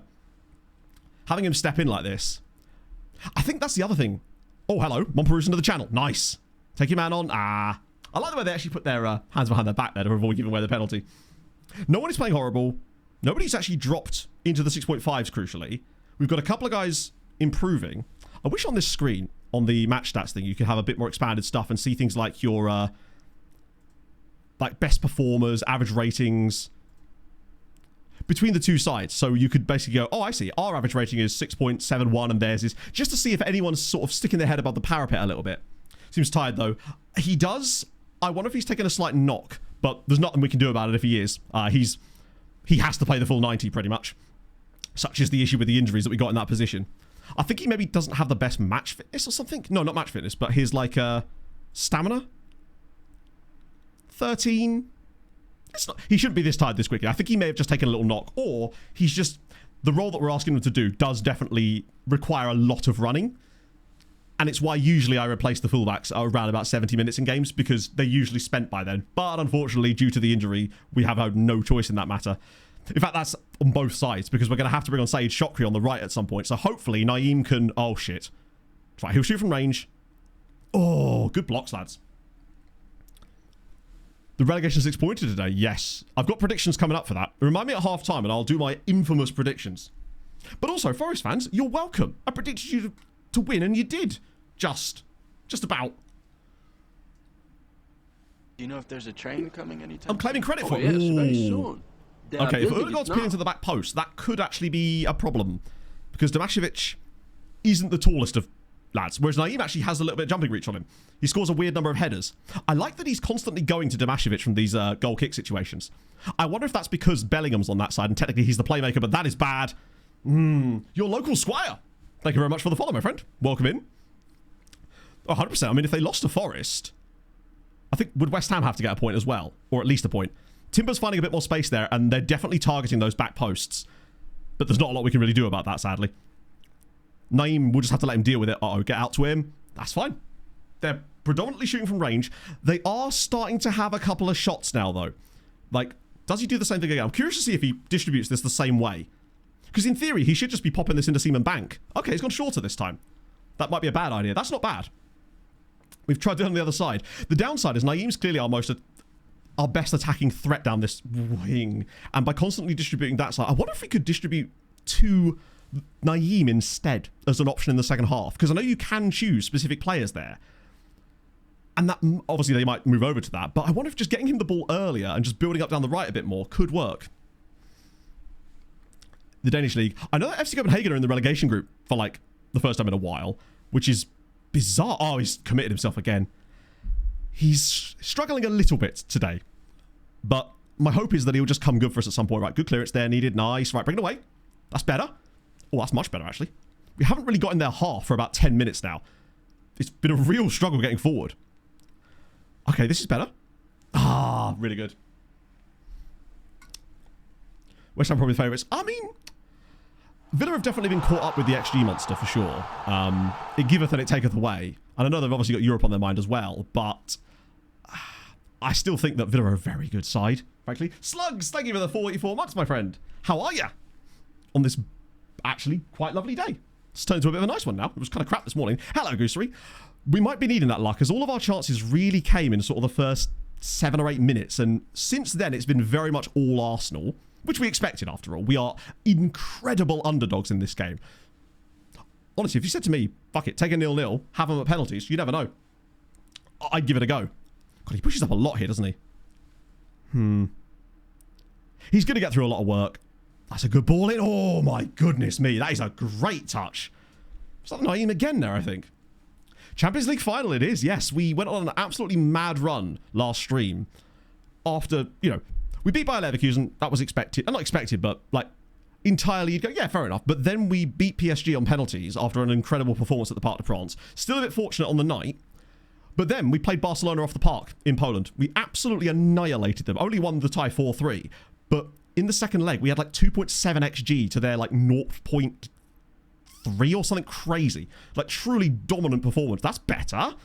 And he's got the runner behind him. It's the first time we've really got fucking hell. Naeem, bloody hell, buddy. You're the one guy I trust here. Catalar's lost a bit of rating as well now. So's Tomashevic. And the cojones with that penalty for sure, yeah. Take it, yeah. I love that you're not the first person that's asked us about this. We actually had to explain to me what the hell was going on with the Jorginho Chapel Rowan spat. And I've decided to be Switzerland on this one. Little man, thank you very much for the 27 months. Am I listening? Is this Sabrina Carpenter? It feels like Sabrina Carpenter. It is. I thought so. Remember at Arsenal? I don't know. To be fair, Arsenal have had a bit more squad churn than some of the other larger sides in this save. If you actually look at Arsenal starting 11, so they've got Mamadashvili in goal, but then you've got Timber, a guy called Gila, who I don't know if that's... Oh, no. Don't know if think... Actually, wow, that's an interesting signing, actually. He might already be an Arsenal, I just don't know about him. Gabriel, obviously, and then Calafiori. But they've also got Buadi here as well, who is unbelievably good.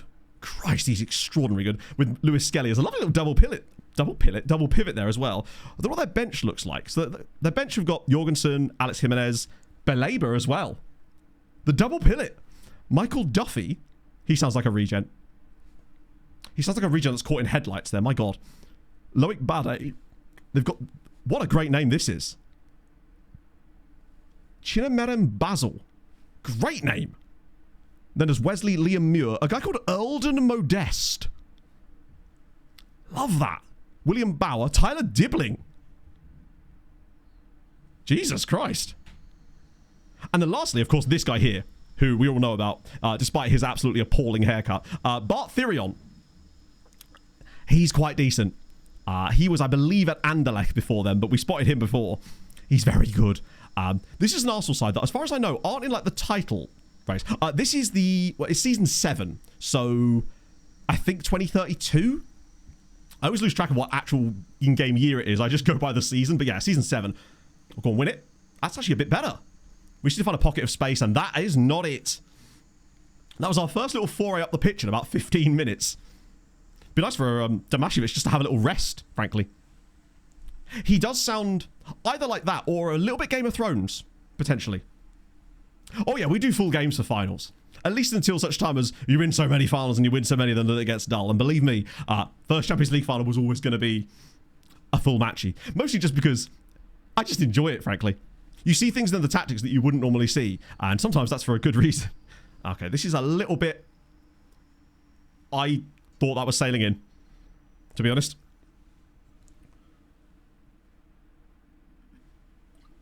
I think the biggest issue, Rennie, is that with the league being switched to view only and not playable, I think if it was set to playable, Arsenal would have made more changes. But as it is, what happens is the only reason they've lost players for the most part is because they've sold them. So Paris Saint-Germain are the reason they don't have Rice or Saliba. But we've already knocked those two out. So in a way, I probably should shout at them, shouldn't I? I always forget about shouts in these games. That's a bit more like it. The Mumbler's getting us up the pitch a bit more. He should have just maybe... Well, maybe rushing things a little bit in certain areas. Mumbler's a little bit tired too, actually. But unfortunately, there's not a lot we can really do about that. Like, they've had a full rest. It's just high-intensity play. I guess we are getting closer to half-time, so they'll get a bit of that. But, oh, that was a nice idea. Slightly better. Slightly. Would nice to see him have a shot, though. He's having to do a lot of it by himself at the moment. Arsenal doing a very good job of isolating Naeem on the right-hand side for us. But at least the ball is in Arsenal's box, even if they're in control of it. Like, oh. Every time my team has the ball in a situation like that, I just assume we're about to make a catastrophic error. But I guess the downside of them doing that is they might be dragging us around. Damashevich has got very narrow here. That reminds me a bit of what Krzyzanowski used to do. Because the problem is it pushes our centre-backs out of place. Okay, it's okay. Not too bad.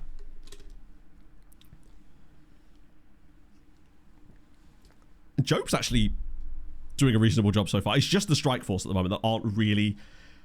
I say aren't really doing a lot, but you can't really do a lot if you can't get the ball. Like, they're not really getting a lot of touches, either of them. And when they are, they're not the most impactful. Their decision-making has been a little suspect so far, but the game's kind of got a bit swampy at the moment. Arsenal can't really get that deep enough. That's a great pass for Erdegaard, though. Right, that's it. Bodies behind the ball. Just force them to the edge where they'll hopefully have a long shot. Or just win it here. Nope. Oh. I actually think our best chance at an attack is genuinely just win the ball there and try to get a breakaway on, but we're maybe just being a bit... Oh. You'd love to see it, Mick. I'm very pleased. Be nice if we could actually win one of these finals, but hopefully today won't be 3 consecutive finals for Polish sides that they lose. No, you can't at the moment, Joao, unfortunately. That is not in the game currently. I know they have allegedly got plans to bring it back because they said they would, but then they say a lot of things, right? So I suppose that it's supposed to be... I mean, there has to be something. In a World Cup year, it'd be crazy to not have some kind of international management, right? So hopefully that's when it returns. Doesn't help that Calafiori is quite good in the air, it seems. Normally Naeem can beat those kind of guys, but right now he's kind of struggling in that position. Higher up of the players too. I think when you just have it on a playable league as well, though, it is more likely to just have stuff happen too, because it likes to have that kind of churn, because the clubs are more active, essentially. That is a great pass. Here we go. No. Abramovich has just looked a little bit off pace. Year is 2075. Yeah, that would be... I guess it would be weird, because it's like retrofuturism. That is a very cynical foul from Adrian there, and the fact that he's got away with that without a yellow card is mad. The last passes. Yeah, I mean, it's hard to say, because for all we know, those are the exact kind of like last passes we play regularly in our normal games, but we don't normally see them in highlights. So it's tough to work out whether it's anything that's actually specifically going wrong here, or whether that's just our standard method, where you play 7 or 8 of those types of passes, and really we're only looking for one of them to come off. Oh, if you're going to flick that back inside. This is a little bit better, though. We've got a bit more bodies up the pitch. Might finally at least be able to get a shot away. Tomashevic is in a great spot. Maybe just need an overlap here. Oh, that's a great touch. Bellingham! Oh, nice. That's better. At least test them, right? That could easily take a little, like a nick off a leg and head in. Has at least found the goalkeeper's hands for the first time today. Monteroos. Ah, he should have just... Oh, wait. Tragically, the main perk of subbing for me is getting points quicker to request Tate McRae songs. Hey, whatever the reason is, I respect it. Thank you very much for the 54 months, Dan. Be silly if I didn't say Dan thoughts on the game, because I thought that was a really weird match yesterday, to be honest. So our first shot on target, we take those. And, okay, it's not a particularly good shot. I say good shot. It's on target. It's not completely down the centre. Keeper had to make a save and we got a corner out of it. A few more of those and you never know. Just nice to see us actually get a foot on the ball a little bit. It does feel like we've been defending pretty much for about the last 20 minutes of this game, so it'd be nice if we could not do that for a little while. Very much so, Dan. When they scored their goal, I just thought, well, this is us cooked, because we've shown no... We just didn't look like scoring, basically. A couple of shots from Harry Wilson, and that was about it. But it was like, when Burnley scored, we actually woke up. I think what really helped as well was having Sessegnon and Chukwueze come on. I just didn't think that Oscar Bob... I think Oscar Bob is going to be great, but it feels like with Marco Silva's systems, he needs time to bed in, much like Smith Rowe did, much like... oh God, who else was it? With someone else as well. Like Kevin was kind of as well. It just takes time. So I'm willing to give him the leeway there. But I feel like Anthony Robinson just doesn't look like the same player anymore. Stretching up that left-hand side made a huge difference. Thomas! Thank you for the follow. But nice to see Joshy King finally score his first goal. About damn time. To me, I agree. Sess is just... I like Ryan Sessegnon. He just... I always imagine him from when he first came through, but you realise now he's just like a bloke. And good. Yeah, Chelsea were awful. I could have been more. Honestly, Everton looked really, really good. The finish from Beto for that first goal was unbelievably... I love it when players actually manage to pull that kind of thing off. I don't think my foot has the parts that could even make the ball do that, even if I knew how to. Hello, Pog. What's that? Okay. We can get some new bed sheets. That's fine. Yeah. I wet the bed in anticipation for today's final chat. You did wet the bed. You did.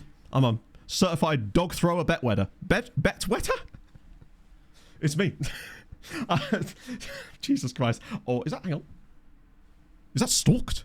STLKDD, thank you for the follow. Yes, Pog. But she's gone that side. It's lovely out there now. Whack it on the washing line, perhaps. A better wetter, yeah. A dog wetter. Well, in a way, yes. Soak your accumulators. It's the bet wetter. Just you wait till my halftime predictions. I thought it might have been stalled. I wasn't sure. Thank you for the follow, though. I appreciate it, friend. From this distance, I'm like, is that an S? Is that not an S? Is that an I? Is that an L? It's like when I'm doing passwords, I'm like, is that a capital I or a lowercase L? And there's actually a website I have to use to figure it out. I need a better font, is what I'm saying. There is. Goose-based chatters. It's what you like to see. I saw some geese yesterday as well. Saw some greylag geese, Canada geese. I say all the geese. All the geese that I see around here. Me Emma, though, so. That's true. Not everyone knows the Pog lore yet, you know? Or... got to differentiate yourself. Did you throw them in the river? They were already in the river. They didn't even need throwing, you know? That's what I like about geese. They don't need my input. I'm very excited to get my porch goose. Oh my God, that's so much space. What a save from Docampo. Big game who? That was dreadful defending, actually.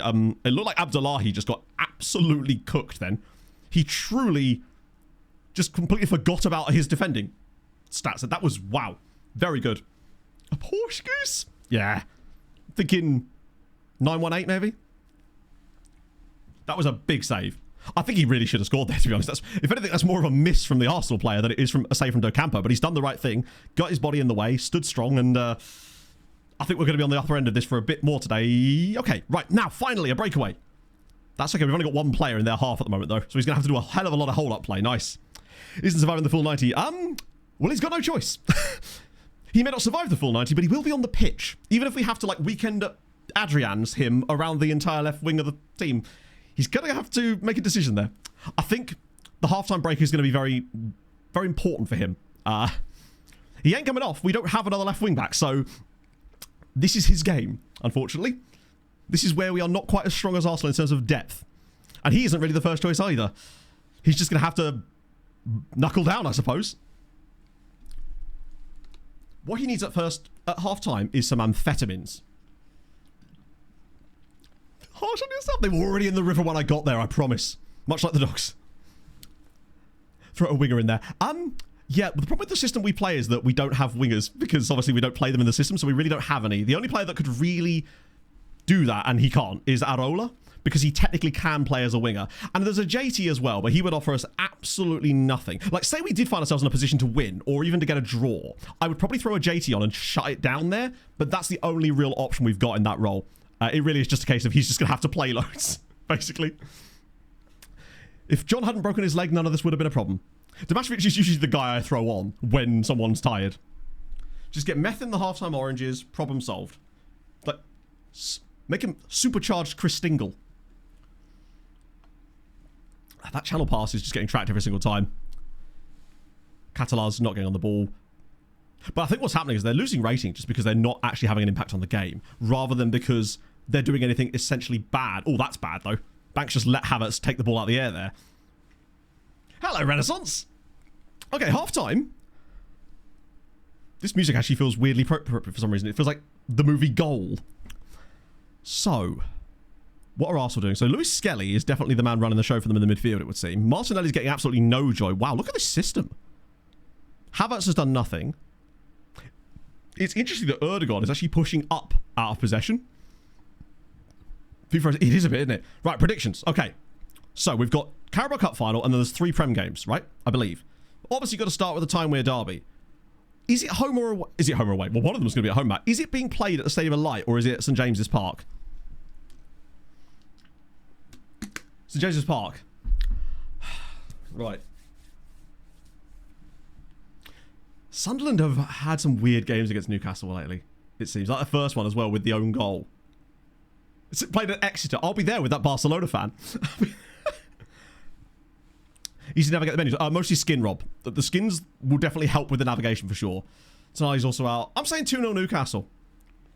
It's a boring one, but I feel like that's the one. As for...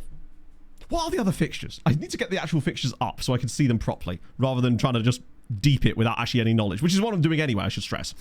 Premier League, which I've spelt wrong because I've used none of the letters. Okay, Villa West Ham. I still think that feels 1-1.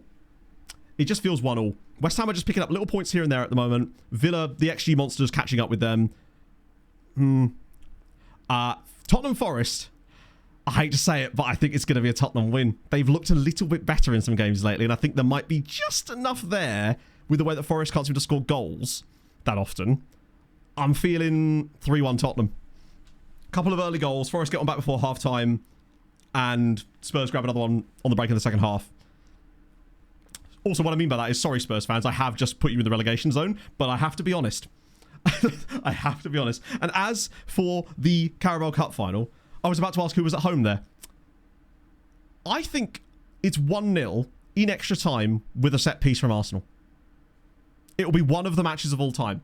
Someone made a point during the Fulham game yesterday that, I can't remember who it was, basically just said, this is the reason why 3 o'clock blackouts should still exist, because my God, that first half was awful. Motor trip. Oh, that's awesome, man. How long are you going for? So there you go. Remember that when you put your bets on. But yeah, no, not a 24 skin, Rob. A 26 skin, basically. There are now skins for 26 that you can use. That I'm using one right now that massively improve the functionality. Not even the functionality, a little bit of that. But the aesthetics more than anything else. And just usability of certain screens are massively improved. But it's usually nice. That's like a long weekend. You'll get a chance to actually explore a little bit there, which is pretty cool. So as for us, City for Sunderland. I don't know how, if I predict a draw, how I could get that wrong. I guess one of the teams win, right? Or position instructions, yeah. 100%. Oh, that's not those. But they are there. They're in the tactics screen under here. I might press on Lewis Skelly a little bit more. Or just scroll down the page, apparently. Leave that for a minute. Ultimately, it's... Neither team has really created a lot. We've managed to stop most of their decent attacks, other than that one chance that I think it was Martinelli got.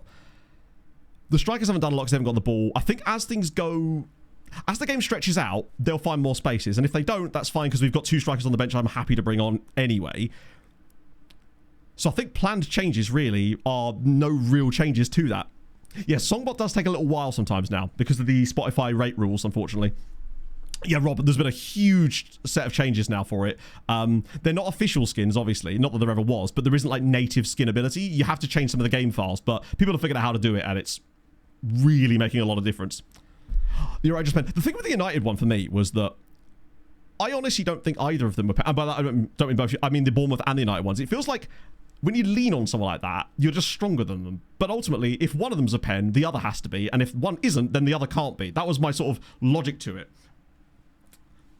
Like, I feel like you have to at least be consistent in whether they are or aren't penalties. And to me, they were almost the same as each other. And at least one of them should or shouldn't been. And then they both can't. There can't be separate decisions there. It's a bit like with the Burnley one yesterday, actually. I actually thought that while it was a penalty, I think, the thing I found funny about it is that the player got sent off for Burnley for denial of a clear goal-scoring opportunity. But Raul had the shot. That was the clear goal-scoring opportunity, so it wasn't denied. But I know that the rules don't really allow for that kind of thing, but it's just weird seeing a player being sent off for a clear goal-scoring opportunity denial when he's literally not denied him the opportunity. He's made it difficult for him, but he hasn't denied him the chance. They need to change the name of that, I think. Although I do quite like hearing referees talking about dogs, so it just sounds very strange. Yeah, I think we make no changes at halftime. We'll just yell at the lads a little bit. Hope that the second half becomes a little bit better for us, really, because we're not giving away the yellow cards or anything like that.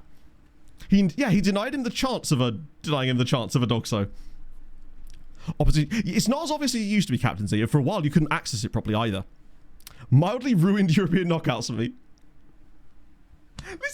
That happens to me so often. When Spurs beat Atletico on the week, obviously went out relatively easily. My brain went, yeah, but coefficient points for England, and that's the real quiz. You got to, Slugs. Got to give. I'm trying to get Tomashevic a chance to get some fitness levels back, basically. Okay, I'm far from pleased. I actually am, but you can't let them, never let them know your next move and all that. Boston midfield, we haven't, but I could lie.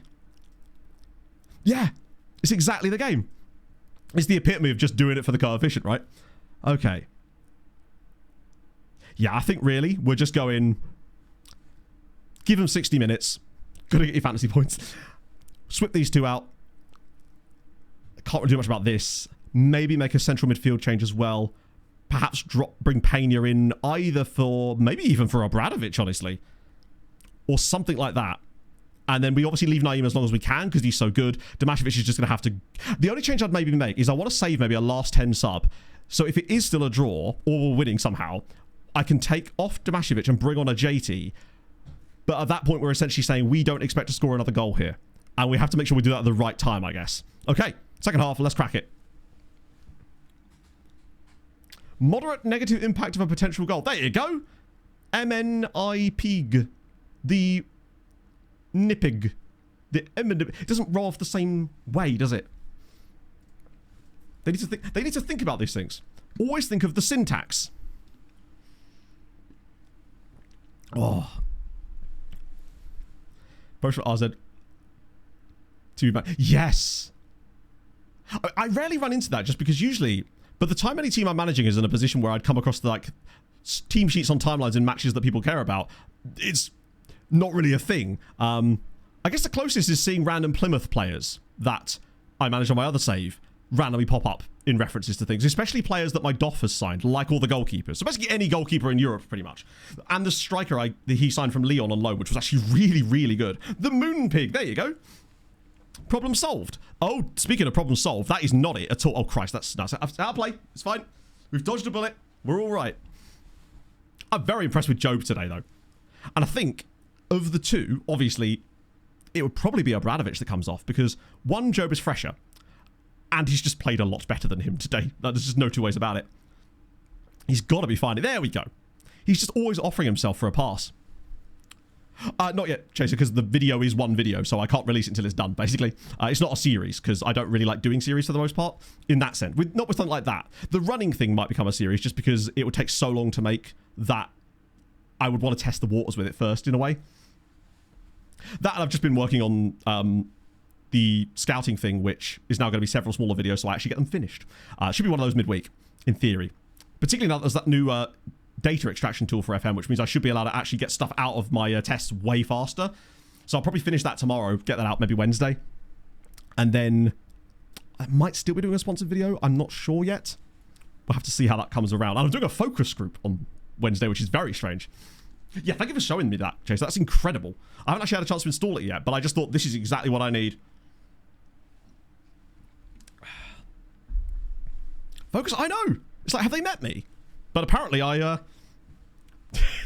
got it. Well, actually, I say that. They haven't technically confirmed a date yet, but the guy on the phone seemed pretty confident, so we'll see. Never get Twitch ads or even channels I'm not subscribed to. That's really odd. You don't have Twitch Turbo somehow, do you? That you didn't realise? I feel like you probably don't. I think maybe it is just a bit of pot luck, perhaps. It's a bit better. Right, there we go. Finally a bit of space. Oh, we'll have a shot, Jude. Ah. Are you set to being in Albania by any chance? Listen to stream. Oh, okay. Nice, nice. Will be your podcast. Do I have to do radio comms? I probably should put match sounds on, shouldn't I? So you get the full immersion. I've not... I've probably just deafened you all by that, haven't I? I think I've just remembered why I don't use match sounds. It seems like... Also, where's the crowd gone? Oh my god, these are terrible. I can't believe how bad that sounds. I'm sorry that I even blighted your ears with that, frankly. I thought they were better than that. I didn't think they were good, but I thought they were better than that. Like, so the goalie has the ball and there's just no crowd. They're like, gone for a bovril. Around the pool. Nice. That is a... Oh, hang on. Obradovic. Fila! Yes!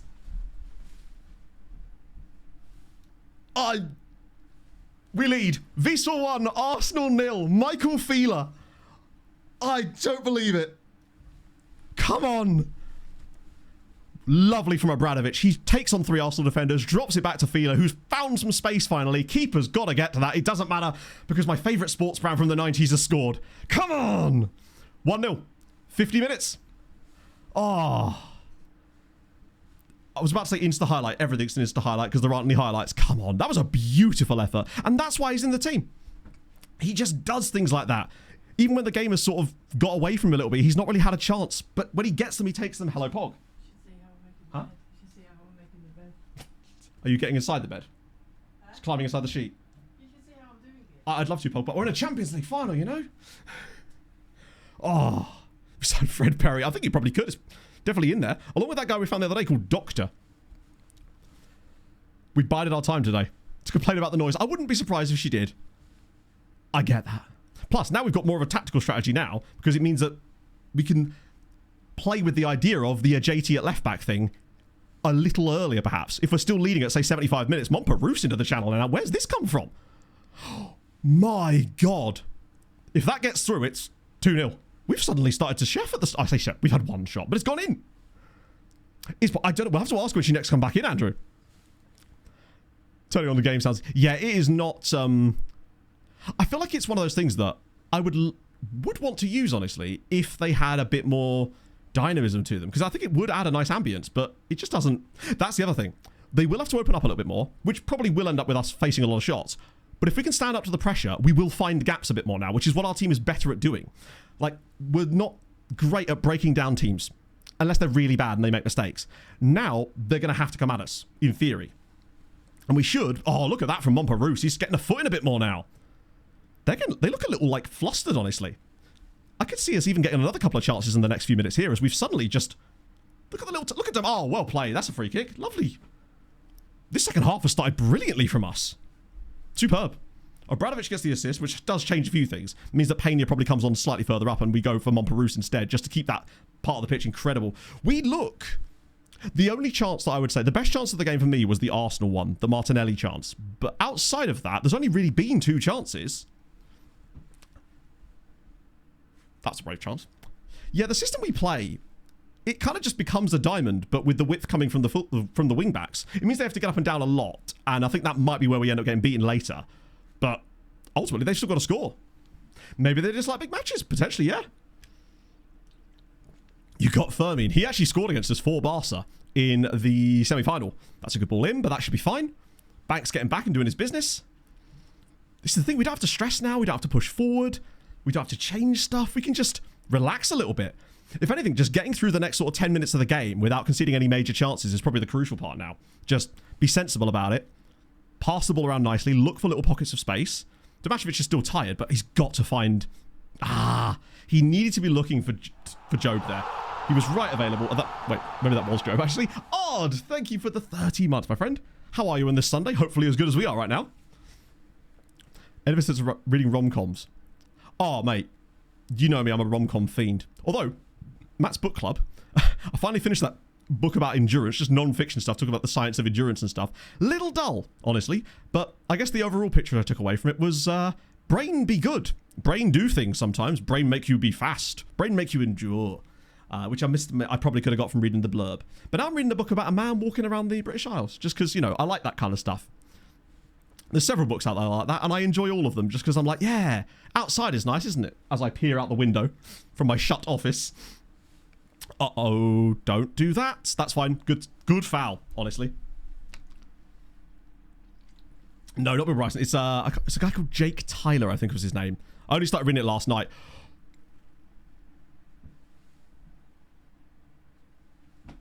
Well, we believe for a bit. That is an annoyingly good goal. Just get absolutely done from a set piece. I just don't think... Oh, De Campos thinking he's shooting from there. I don't even blame the keeper on that one. You just wouldn't expect him to shoot near post from that position. Rep rolled, innit? And second phase. I don't know if it was even second phase. The thing is, it's not a bad foul, though, is it? Like, realistically, you've got to be giving that foul away there. You don't expect him to actually score from that. Also, Arsenal scored from a set piece. Who knew? Dear. It's fine. It's still only 1-1, though. If we can create one chance like that, we can create 2. So yeah, Renaissance, you're not the only rom-com writer from chat. We actually have another one. He hasn't been around for a while, though. Lately, Johnster Monster. He writes books, too, in that sort of... Not quite rom-com, but they're rom-com adjacent. I've read one of them. Philo into the box. Go on, imagine we go straight back in front. Not quite. Wait, not quite. RM Bolivera, thank you for the follow. Arteta's still there. I think so. No, he's not, actually. It was Didier Deschamps, I think.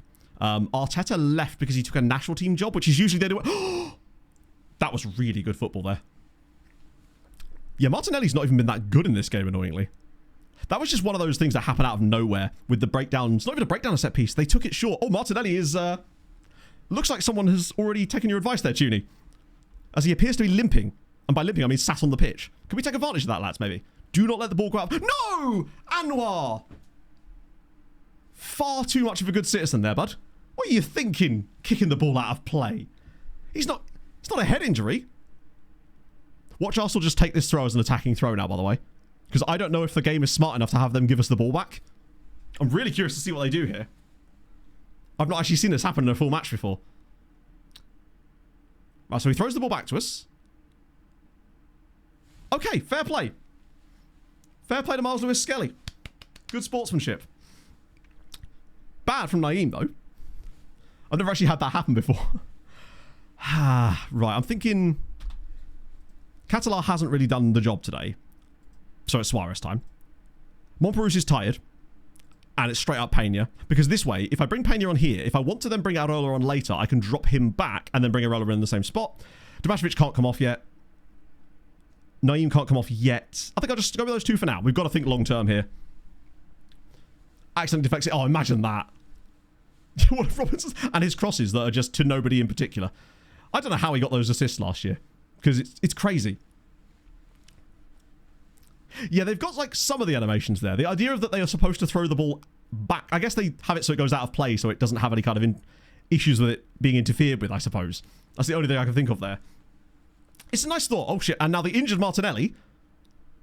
Oh, my God. Imagine if that deflected in. The only thing worse in this game would be conceding from an injured player. That would be somewhat irksome. It's been quite a low quality game in general. Now, why are we clubbing it long, David? Like, that's not the strategy. That's how we give the ball away. In fact, if we concede off of this... Okay, better. That's fine. We got away with that one. Yeah, he did a little bit, didn't he? For a player who's injured, Martinelli sure does appear to be... I'd still rather him stay on and injured, because ultimately he is going to be at a negative effect there rather than their substitute. Toffee Boy, thank you for the 22 months, friend. You joined us at a difficult moment, honestly. We were so happy for a while. Oh, to be fair, we're still drawing 1-1 in the Champions League final against Arsenal, so I can't be too disappointed, but to concede the goal in the way that we did was a little bit of a... just get across. Nice. Patience. Cooper, that's good. Off the Pope hat.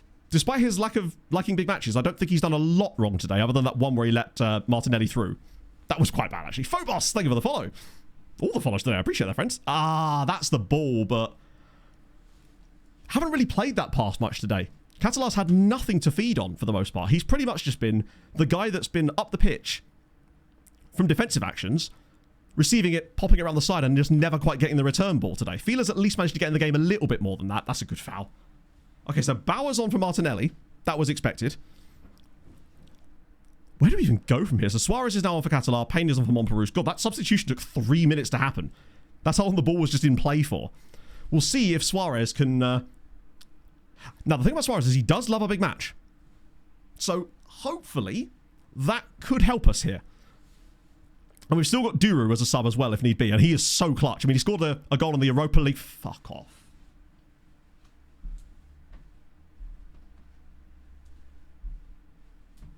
Oh, there's that big matches on our goalkeeper. What is he doing?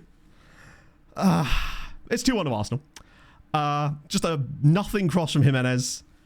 And he's just flapped at it for no reason. There's the big matches on goalies. And you're sort of witnessing why I don't want to have a goalkeeper with bad big matches, basically.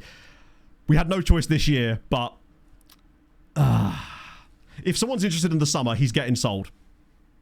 For £60 million. He'll be someone else's problem. It's so tough in these kind of games because it is that one fail point. And if they don't like big matches, they're going to do stuff like that, unfortunately. Like, we got a bit lucky with him even getting to this stage. Yeah, was it Saka that won the header as well? Was it Belabor? Either way, right, in that case, it might be time for the next step a little sooner. Obradovic he wasn't even that good. The one thing he did was set up the goal, but he's tired and he wasn't doing great before that, which means I think now, actually, Peña's going to drop back into central midfield and then Arola's going to come on in the attacking midfield spot. Which just leaves Shokri for Naeem. Is that too early? I think Naeem's still got more in the tank. Damašević doesn't, but we've got no choice now because we're losing. Realistically, the last two subs are probably going to be Shokri and Duru. Duru for maybe like 15 minutes to replace Fila, and then Shokri just to give us a bit of fresh legs, but it'll make us a lot worse. For some reason I thought it was Belabor. I think Belabor was in there as well, wasn't he? There was two of them at the back post. He cost us in the Europa League final last year. We were the better side against Newcastle, conceded 2 goals off of basically nothing. Admittedly, one of them wasn't really his fault. It was the defender's fault for touching it straight into the path of the on-running attacker. But we sold both of those two. Had no choice. But with him, it's those little things that make the difference. And in final matches, having a goalkeeper that doesn't like them, they're just going to play worse. Like, he's on a 6.2, so he gets the mistake leading to goal there. An official one as well. And that's what kills chances. Marbadashvili looks fine. Yeah, I suspect he's probably got quite big matches. Oh, just like finals. No, that's not how it works. Big matches, basically, it takes into account 2 things. The stage of the tournament and the reputation of the tournament. So, Champions League matters more. The latter you go in the Champions League matters even more. That's basically how it works. So, a player would be less likely to be affected by, instead, the group stage of the Champions League than they would be in the final. And if they were in, say, like a non-league cup, it would matter very little. It's actually quite nice as far as a scale goes. So the relevance of the actual... Because I used to think there was binary decision as well, but it's actually not, which is kind of cool. Oh, Arsenal look a bit better now. I think it might be time for attacking, since we are losing the game. And at least we may as well take a risk or two in that sense. Yeah, certain personalities as well. That's why I tend to avoid mercenaries. Although mercenaries can still be good players, they're just a pain in the arse to deal with. I think 75 minutes is where I'll roll the dice on the final 2 subs. And just go for it from there. Right, Suarez into the channel a bit better. For real. Compared to a small team. No, it's... Well, the thing is, what it does basically my understanding is the best way to understand it is to think of like a player's current ability as like. So, for example, he has 0 current ability in doing whatever the hell he just did there. So, think of it like a player's current ability is X value.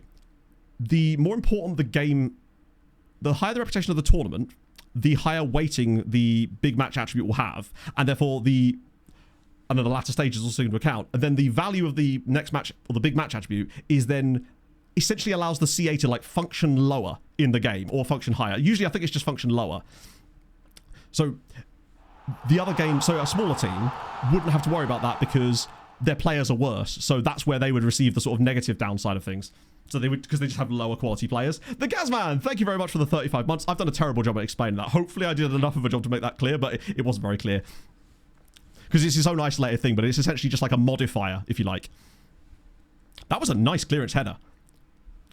Arola has shown some... Oh, that's actually not a bad free kick to win, to be fair. He wasn't going to do much else. With 20 minutes to go, the thing is, if we did lose this game 2-1, on the balance of the overall play, I don't think we could complain too much. Arsenal have just been that little bit better. But what I would say is, we've not been anywhere near as outclassed by them as I thought we were going to be. I genuinely didn't think we'd even be able to maintain this level of closeness in this match. So I'm relatively impressed with that. 0C8, nice, thank you. That'll go nicely for the next recap. Super tired player or a bad fresh one? Well, the super tired player. Because ultimately, while they're tired, they're still good. So it depends on what the difference is. Like, if it's that they're a little bit worse, then obviously the fresh legs will make a huge difference. But if the player is so much better than anyone else that comes in there, then it's better to sometimes just keep them on the pitch.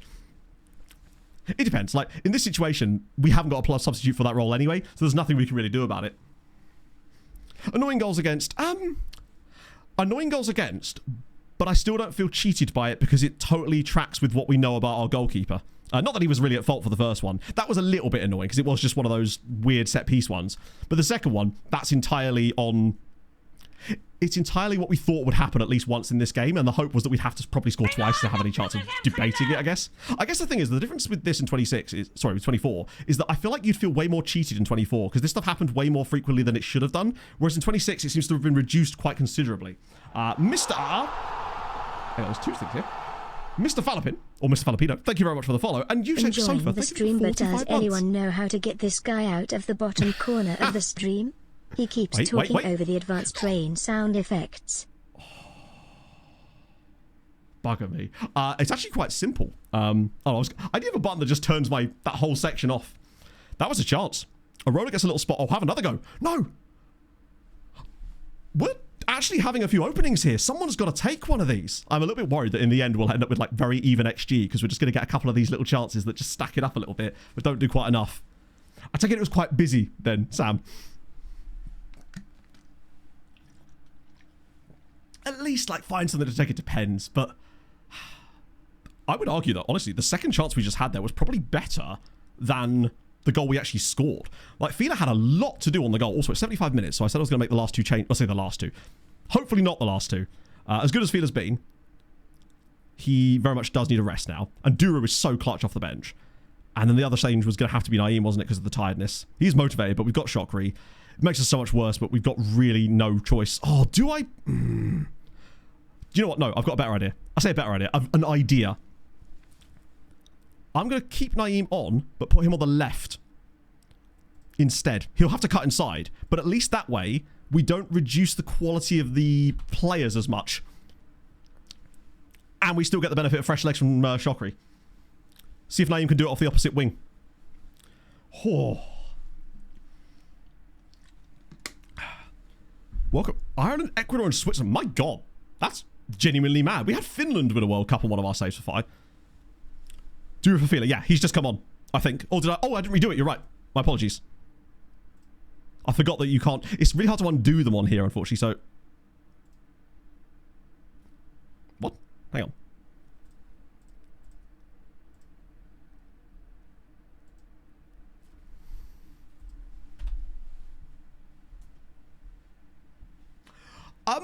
So as a result of redoing that and not. So we can't use our fifths. Well, it's fine. Michael Fila's going to score the equaliser. That's a user error one. It could be worse. It couldn't.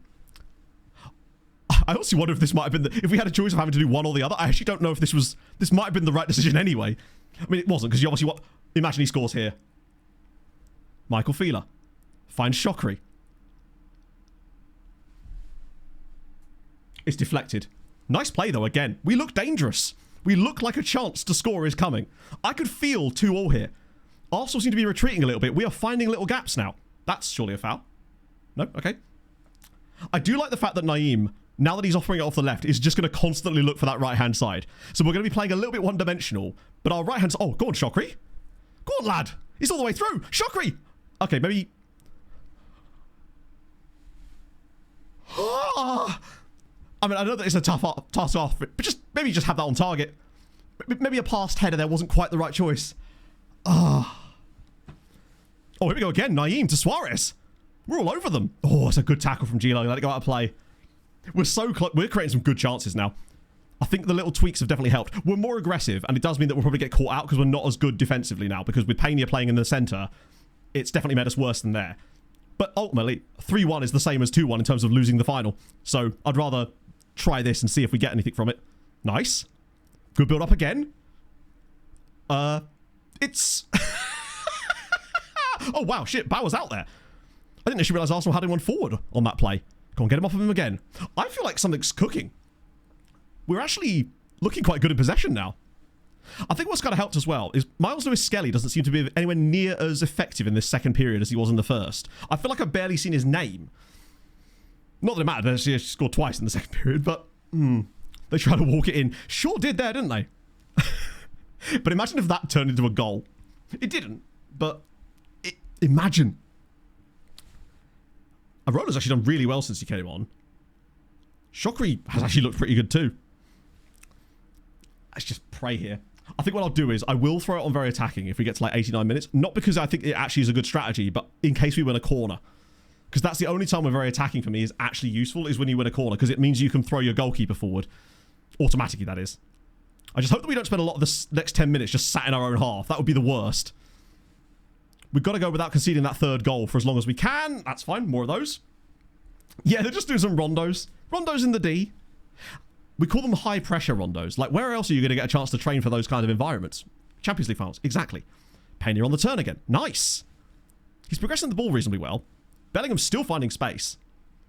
I feel like we're not seeing a lot of the left-hand side, though, and I wonder if it's just because Naeem is sitting so narrow now as a result of being, you know, not in his correct position. Keeper comes up for short corners. He does. We tried it. We actually brought him on. We did it in the Europa League final last season, and the keeper does, in fact, come up for short corners. That's a ball. That's a ball. Suarez, slipping through. Slipping through. Feeler. Yes! It was a genius move all along, chat. Who knew? Michael Feeler again. Right, let me just turn off of attacking. What a lovely bit of play. Suarez cutting back inside here and passing that through. Oh, that's such a good decision, man. Feeler again. What a goal. Whew. I don't know if Duru does score that. But just switch it back to positive. Don't want to take too many risks now. Stay attacking. Nah. Oh, I mean... Alright, fine. Actually, you know what, chat? Fine. 1 in chat for positive, 2 in chat for attacking. I'll let you make a decision on this one. Do we go for the win, or do we just try to take it to extra time and keep the... I'm not... It's so difficult to choose, isn't it? Thank you, chat. After all that, we've come to the conclusion of nothing. But I think, you know what? Fuck it. Lick the stamp and send it. Just throw it on defensive. We did start playing an awful lot better. The issue is now, Arsenal will start playing differently too. Because now it's a 2-2 game. I suspect there is the issue of Arsenal just kind of... But we weren't really doing much until we started to go for it. So... And it's not like they're going to score in the last 7 minutes of the game. Stick the lamp and lend it. I can't believe we've got 2-2 here. I genuinely cannot believe we've managed to equalise. We've been so good in the last 20 minutes. Feeler has been excellent. It was the pass to Suarez was awesome. But the fact that Suarez didn't try and burst in behind, but instead cut inside, that was genius from him. It pretty much made the goal. But then again, Feeler still has a lot to do. 2 goals in a Champions League final. Just as well bro likes big matches. And we'll get our sub back if we get to extra time. Which at the moment is looking less and less likely because Arsenal have suddenly woken up. What a block. Come on. Do not give a set piece. Tough. To be fair, they have scored a set piece today already. Right, Naeem. There we go. Ooh, I'd tell you what. Arola driving forward now. Round the Cypher Swag, he's not going to get that, but we forced him into that same spot again. I reckon in extra time. Duru in extra time. Well played, Alessandro. This is season 7, Scott. We are far ahead of schedule. Slip it low and short there. If we win it in 90, then oh my god, it'd be the best Champions League final I've ever had in FM. Usually they're cagey affairs where you get a bit of luck or you absolutely get blown out. This one is not that. Thank you, ugly guy. Oh shit. Wait, counter-attack? Maybe not. That's it. Just get everybody back behind the ball. Whew. Wingbacks, I mean, Damašević, probably not. But he's going to have no choice. Naeem, we do at least have Matty Cash on the bench, so there is the opportunity that I could push Shokri to the left-hand side. Damašević is off the pitch now, isn't he? I'm an idiot. We do have Matty Cash as a potential sub as well. So we have one more right-back to bring in if Naeem does need a rest. But I think with the little break between here and extra time, he does have very good natural fitness and stamina. He could at least do the first half of extra time. Imagine if Matty Cash was responsible for us doing something crazy. But I think that's where it will matter as well. Arsenal will have better depth than we do. But then again, they would have had to have used a good amount of that depth on the pitch already, right? I don't know how many subs Arsenal have made. I feel like I haven't seen the sub board pop up that often. So, hang on. The game's being weird.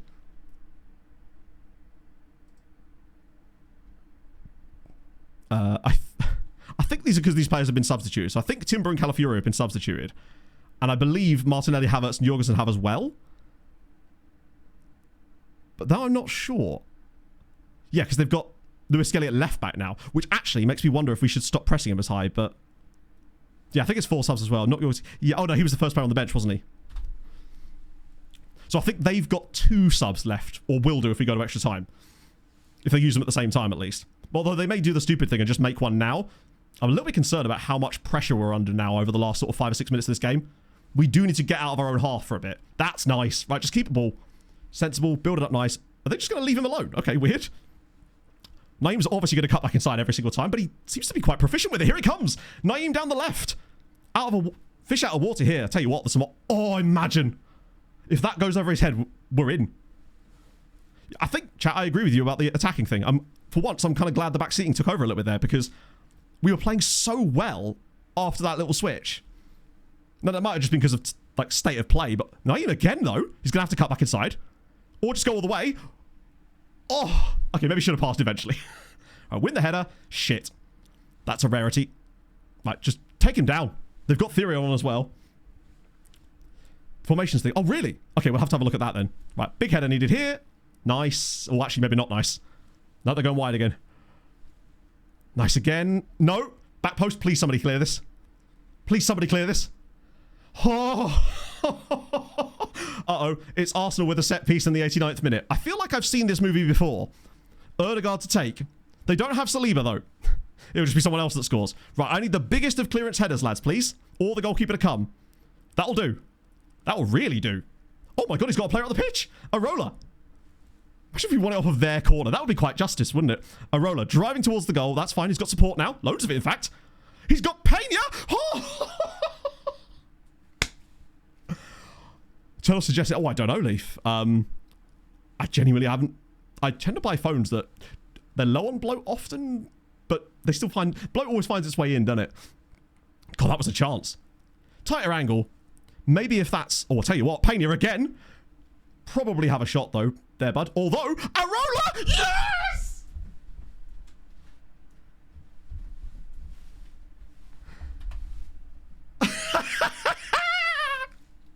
As if... But now I'm turning it off of attacking. Oh. Before I do anything else... Watch it get disallowed now.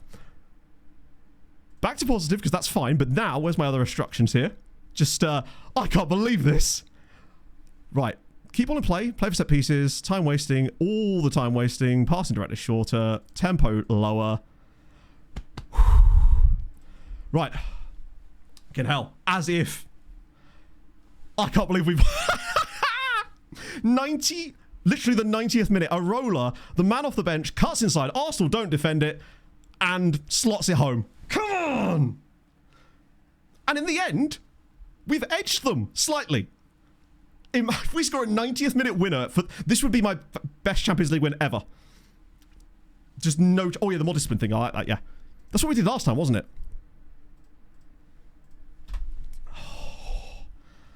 Come on. 5 minutes to go. We've just got to see it out. Nice. From a corner as well, yeah. In Poland, too. Remember, this game is being played at Legia's ground. We actually get to win it, at least at home in the sense that it's in Poland. Oh, I say get to win it. There's a lot of time left still. Like, still 2 minutes. Well, sorry, 4 minutes plus stoppage time. I've never managed to win a Champions League in 7 seasons inside of Building a Nation save. We've never won a knockout round in the Champions League. And we may, hang on. Speaking too soon, perhaps. Shockey gets a foot in. And another foot in. Oh, he's got all the feet.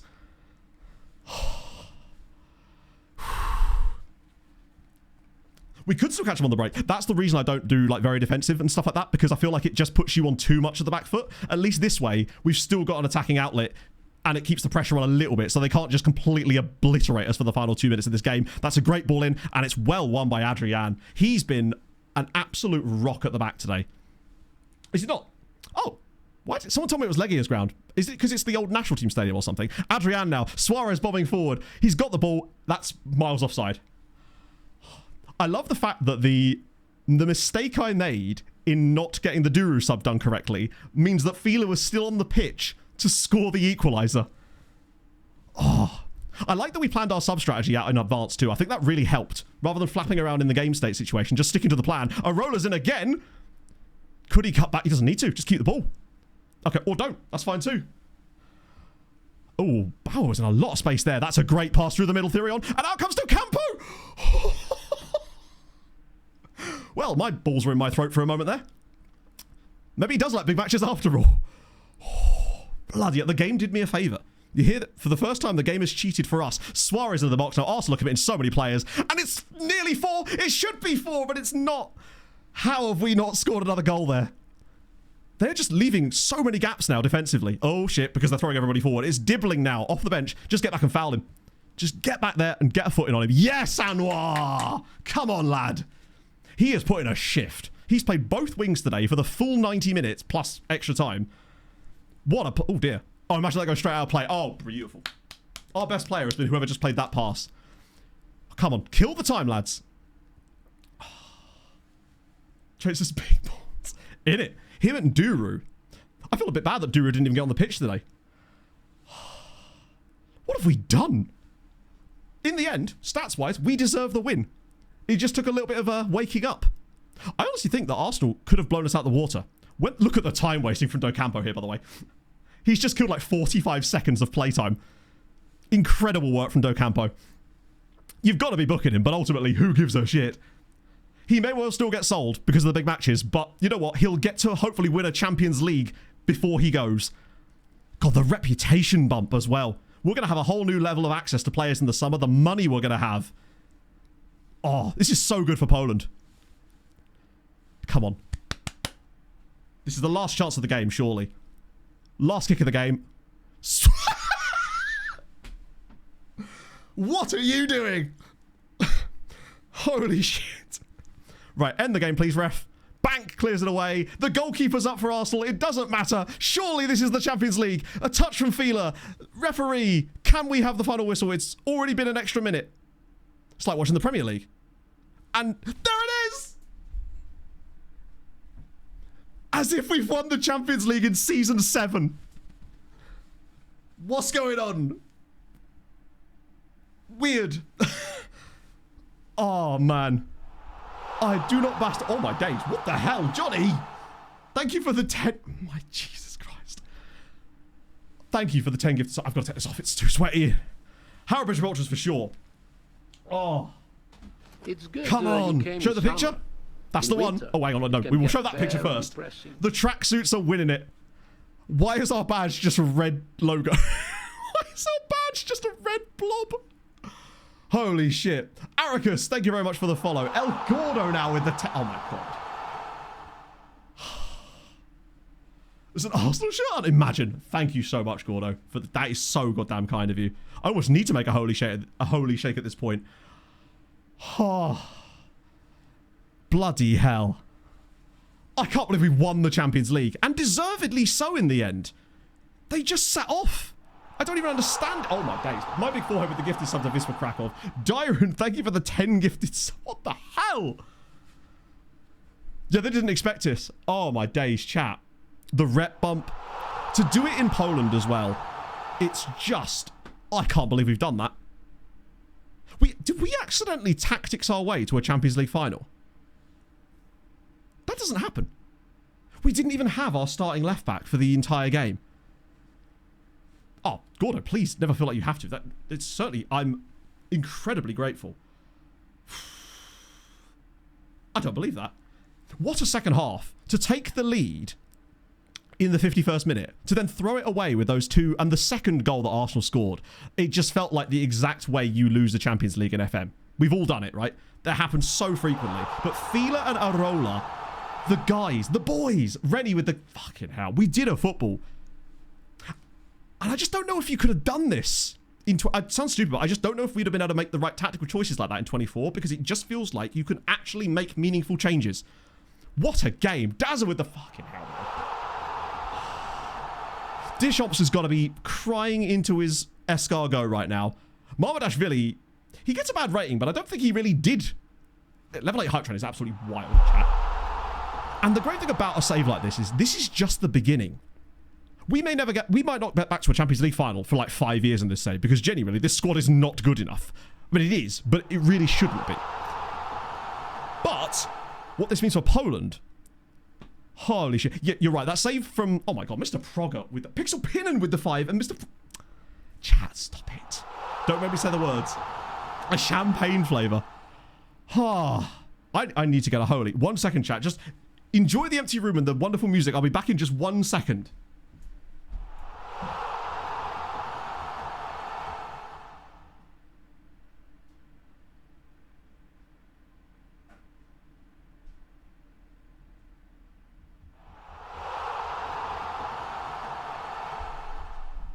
What happened? What did someone do? Oh, thank God. It was just the delay. Club World Cup as well? Yeah. I mean, I think we'd be able to hang on to this team as it is. Let's get out of this screen. My goodness. Much was never... It depends on what your expectations are, Aricus, right? There's so many things I love about it that I think are going to make it an incredible game in the future. But it does still have a lot of issues. But I really do feel like the things I like about it are things that are just beyond anything that FM24 could have ever offered. Just the tactic stuff we did there, I just don't think I would have been able to implement things I was seeing and actually make meaningful changes. Tim, thank you for the gift to financial responsibility. I'm out of breath. I need to make myself a holy. Right, let's just... Congratulations to the team. Let's just save the game. It's going to auto-save for me anyway, but I'm going to do it myself too. Oh, I need to make a holy. Reputation boost is going to be stupidly good. What happened, Hazard? Thank you very much for the follow. We just got the Continental Champions Award. I think in the end, we fully deserved it. But for long periods of that game, we only had like 0.35 XG up until our first goal.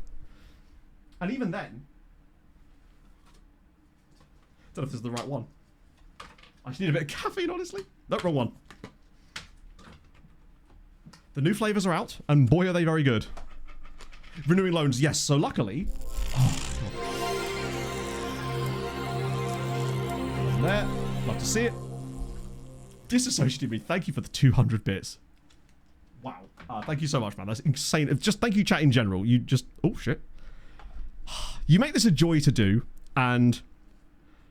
I know that 26 is a weird game and a weird game cycle in general, but thank you for sticking with me. And this is not going anywhere, obviously. This is just the beginning. That's what I love about building a nation saves. This is like stage 1.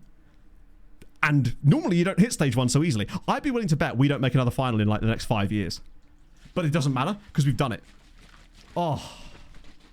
What a story that would be if that happened in real life as well. The way that we got through those rounds. And this isn't even a case of, oh, we played some new meta tactic. This is the original tactic we've been playing, basically. I didn't even do the new one for the European games. DN Basis, thank you for the 85 bits and gigantified the emote, Goosey. Thank you for the 30 as well. Let me just say that a second time. And now, obviously, we've got the new transfer strategy anyway, but at least this is going to help us fund it. In fact, we should. We are the first Polish team to win a trophy in this save as far as international goes, although we nearly won. Duru had his part. Fernandez earns paying to decide for Man United. What, you mean the Europa League winners? I don't know. I feel like he'd rather stay with the Champions League winners. To win a European trophy. I hate to say it because of crosstown rivalry, but I think Cracovia will be the first team outside of us to win one. Although, they might end up too far up soon. So it might be someone that wins a conference league out of nowhere. Let's do Harold Bishop Ultras first, chat. You know what to do. I want to see those emotes. Also, exclamation mark holy. The minute you get uptight, you're dead.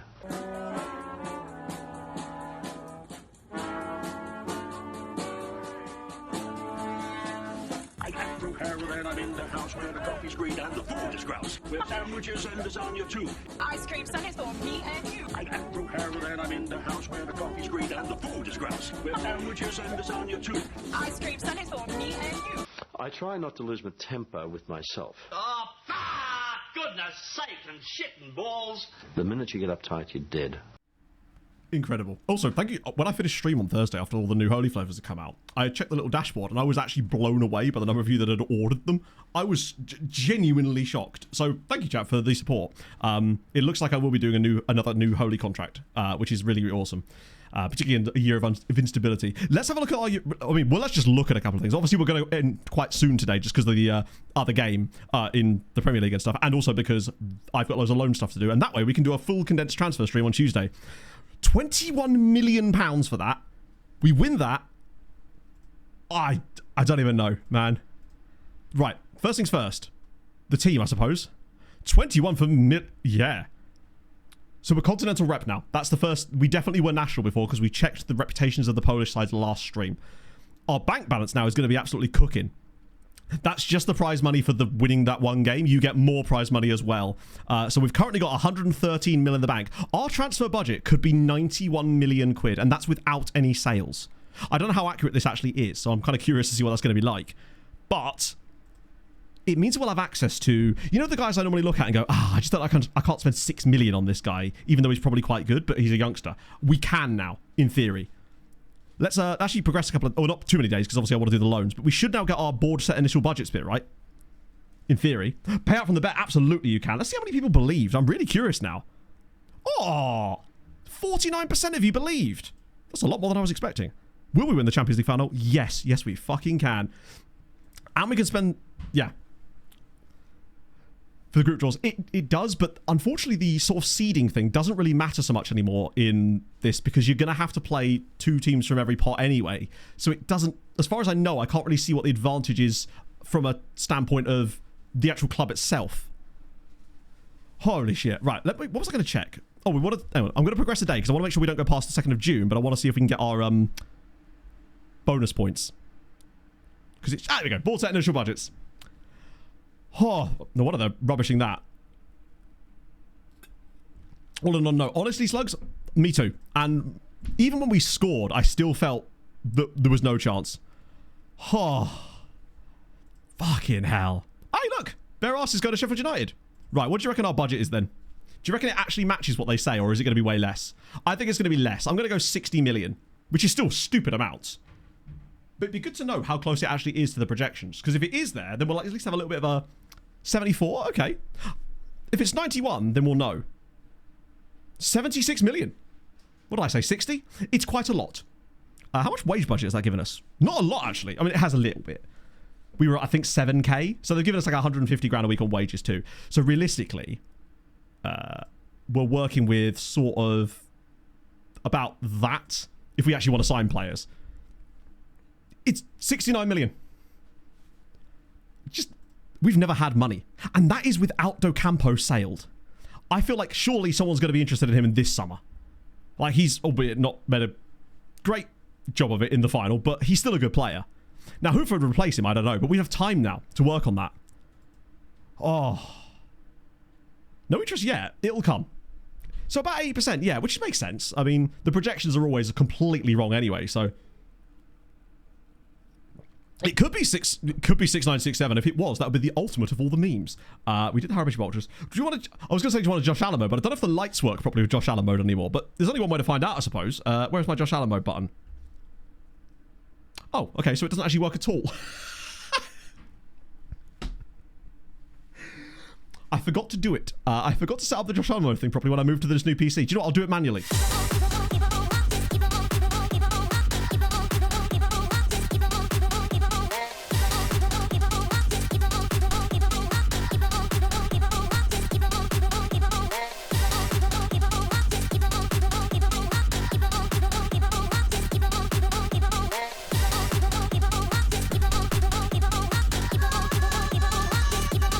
I'll put this on my list of things to fix.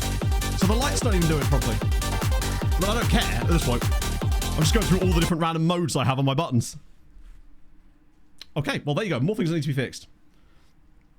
I roll unofficial player of the season. I mean, honestly, signing of the season, Hundy P. Ignatius. He has had a few different names lately. It's unavailable because I have those switched off during finals just so that people don't spam them in a game where we can't actually do anything. I've unpaused them now.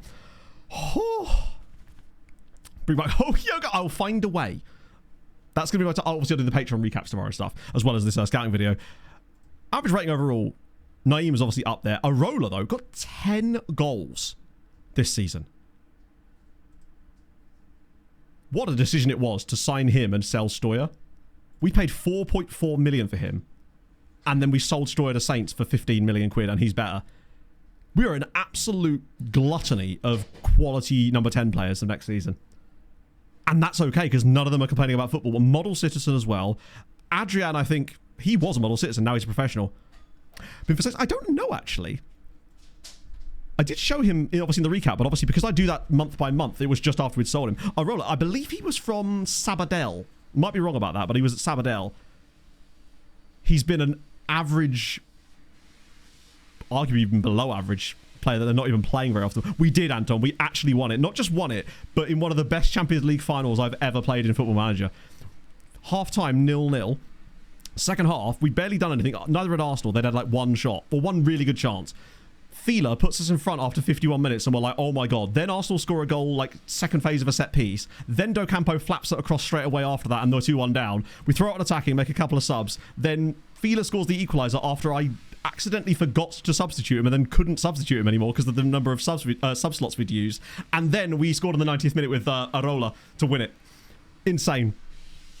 Increase some salaries.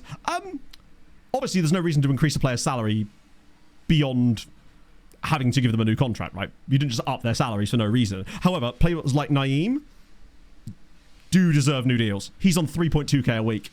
He's the one. Actually, are there any other crucial players that are up for a contract in the next couple of years? So there's a couple of 35 on Naeem. Most everyone else is a 36. Docampo we don't care about. Shokri's only 34, but he's got an extension clause. Herrera's a bit younger. Igire is another player we haven't heard much from. Bellingham as well. Diakite's younger, so he's got an extension clause. Really, at this stage, it's pretty much just Naeem that we need. We have Millennium. I know. We've learned. We are... That's actually the Hoover downstairs. Pog is apparently hoovering the living room. We've got to offer Naeem a new deal. 100%. He's definitely worth 50,000 a week. He's in that bracket. He's been that good. Hopefully he doesn't want too much more than that. Perfect. That's not happening, but perfect. There we go. That's exactly what I would want. Lisanel Naeem! He is the chosen one. Agreed. The question is... Actually, great shout, Velio. Has Job won one before Jude? Because I don't know if Real Madrid have won a Champions League in this save. That would be quite funny, actually.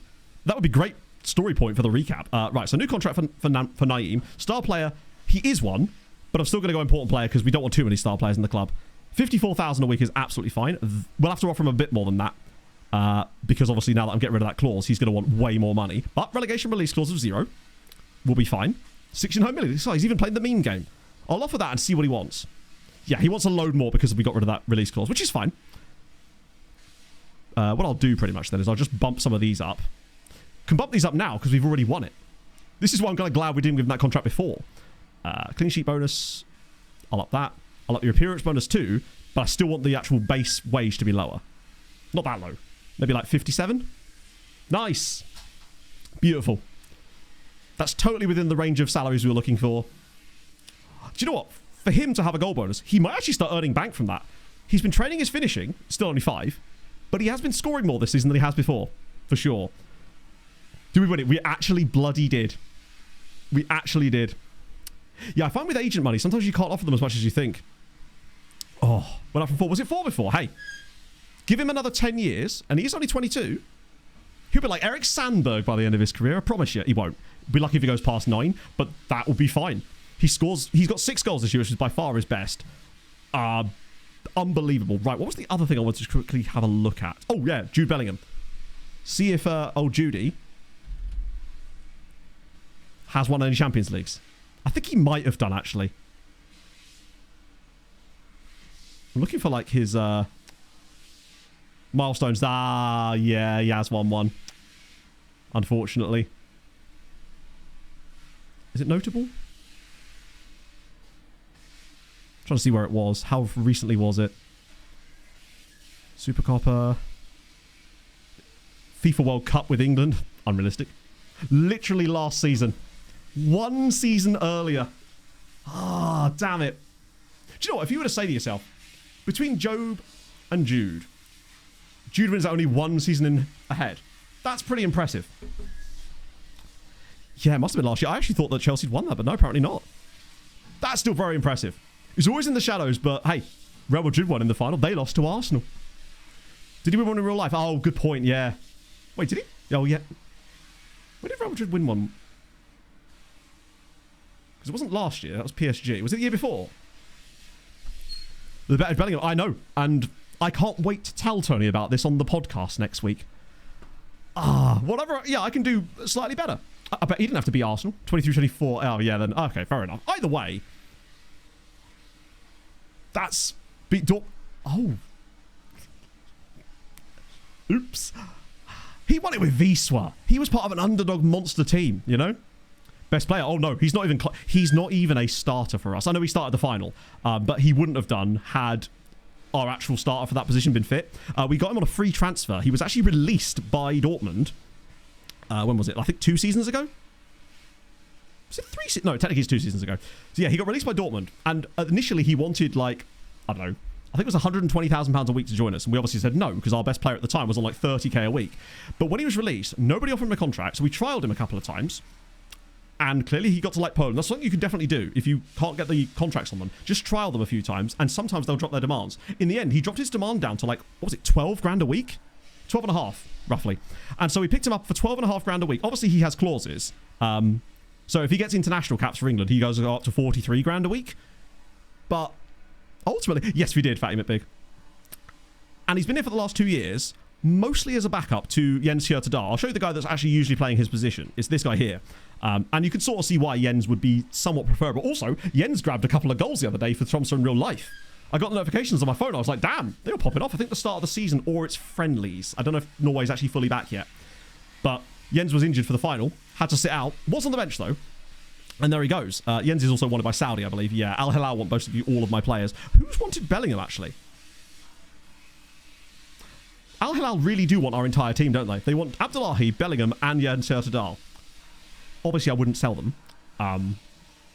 But the benefit we do have is that Chalky... I'm liking what I'm seeing out of his development. I think next year, more game time for Chalky. Could definitely be a guy. We did hang on it. Yeah, we turned it around. Abdullahi definitely isn't a long-term solution in that spot. I think I'd be considering selling him if we had a guy that I felt could step into the role. And there might be one of the centre-back loanees coming back, because obviously I made that error. So potentially... I think if we have a guy that I feel like is capable of stepping into the role ahead of Abdullahi, then I'd be willing to sell. Because I think, like, long-term, he's not the guy. Particularly with the lack of big matches, as we saw. I think El Chalky is definitely the starter in that role in a couple of years, for sure. I think the reason I dropped Abdullahi initially, perhaps, was even because of that. Newcastle goal already. Shit, I forgot we were doing. We'll just check the coefficients, and then I'll let you guys go. And then we'll come back on Tuesday for, like, we'll do, like, a bumper transfer stream on Tuesday. Because why not, right?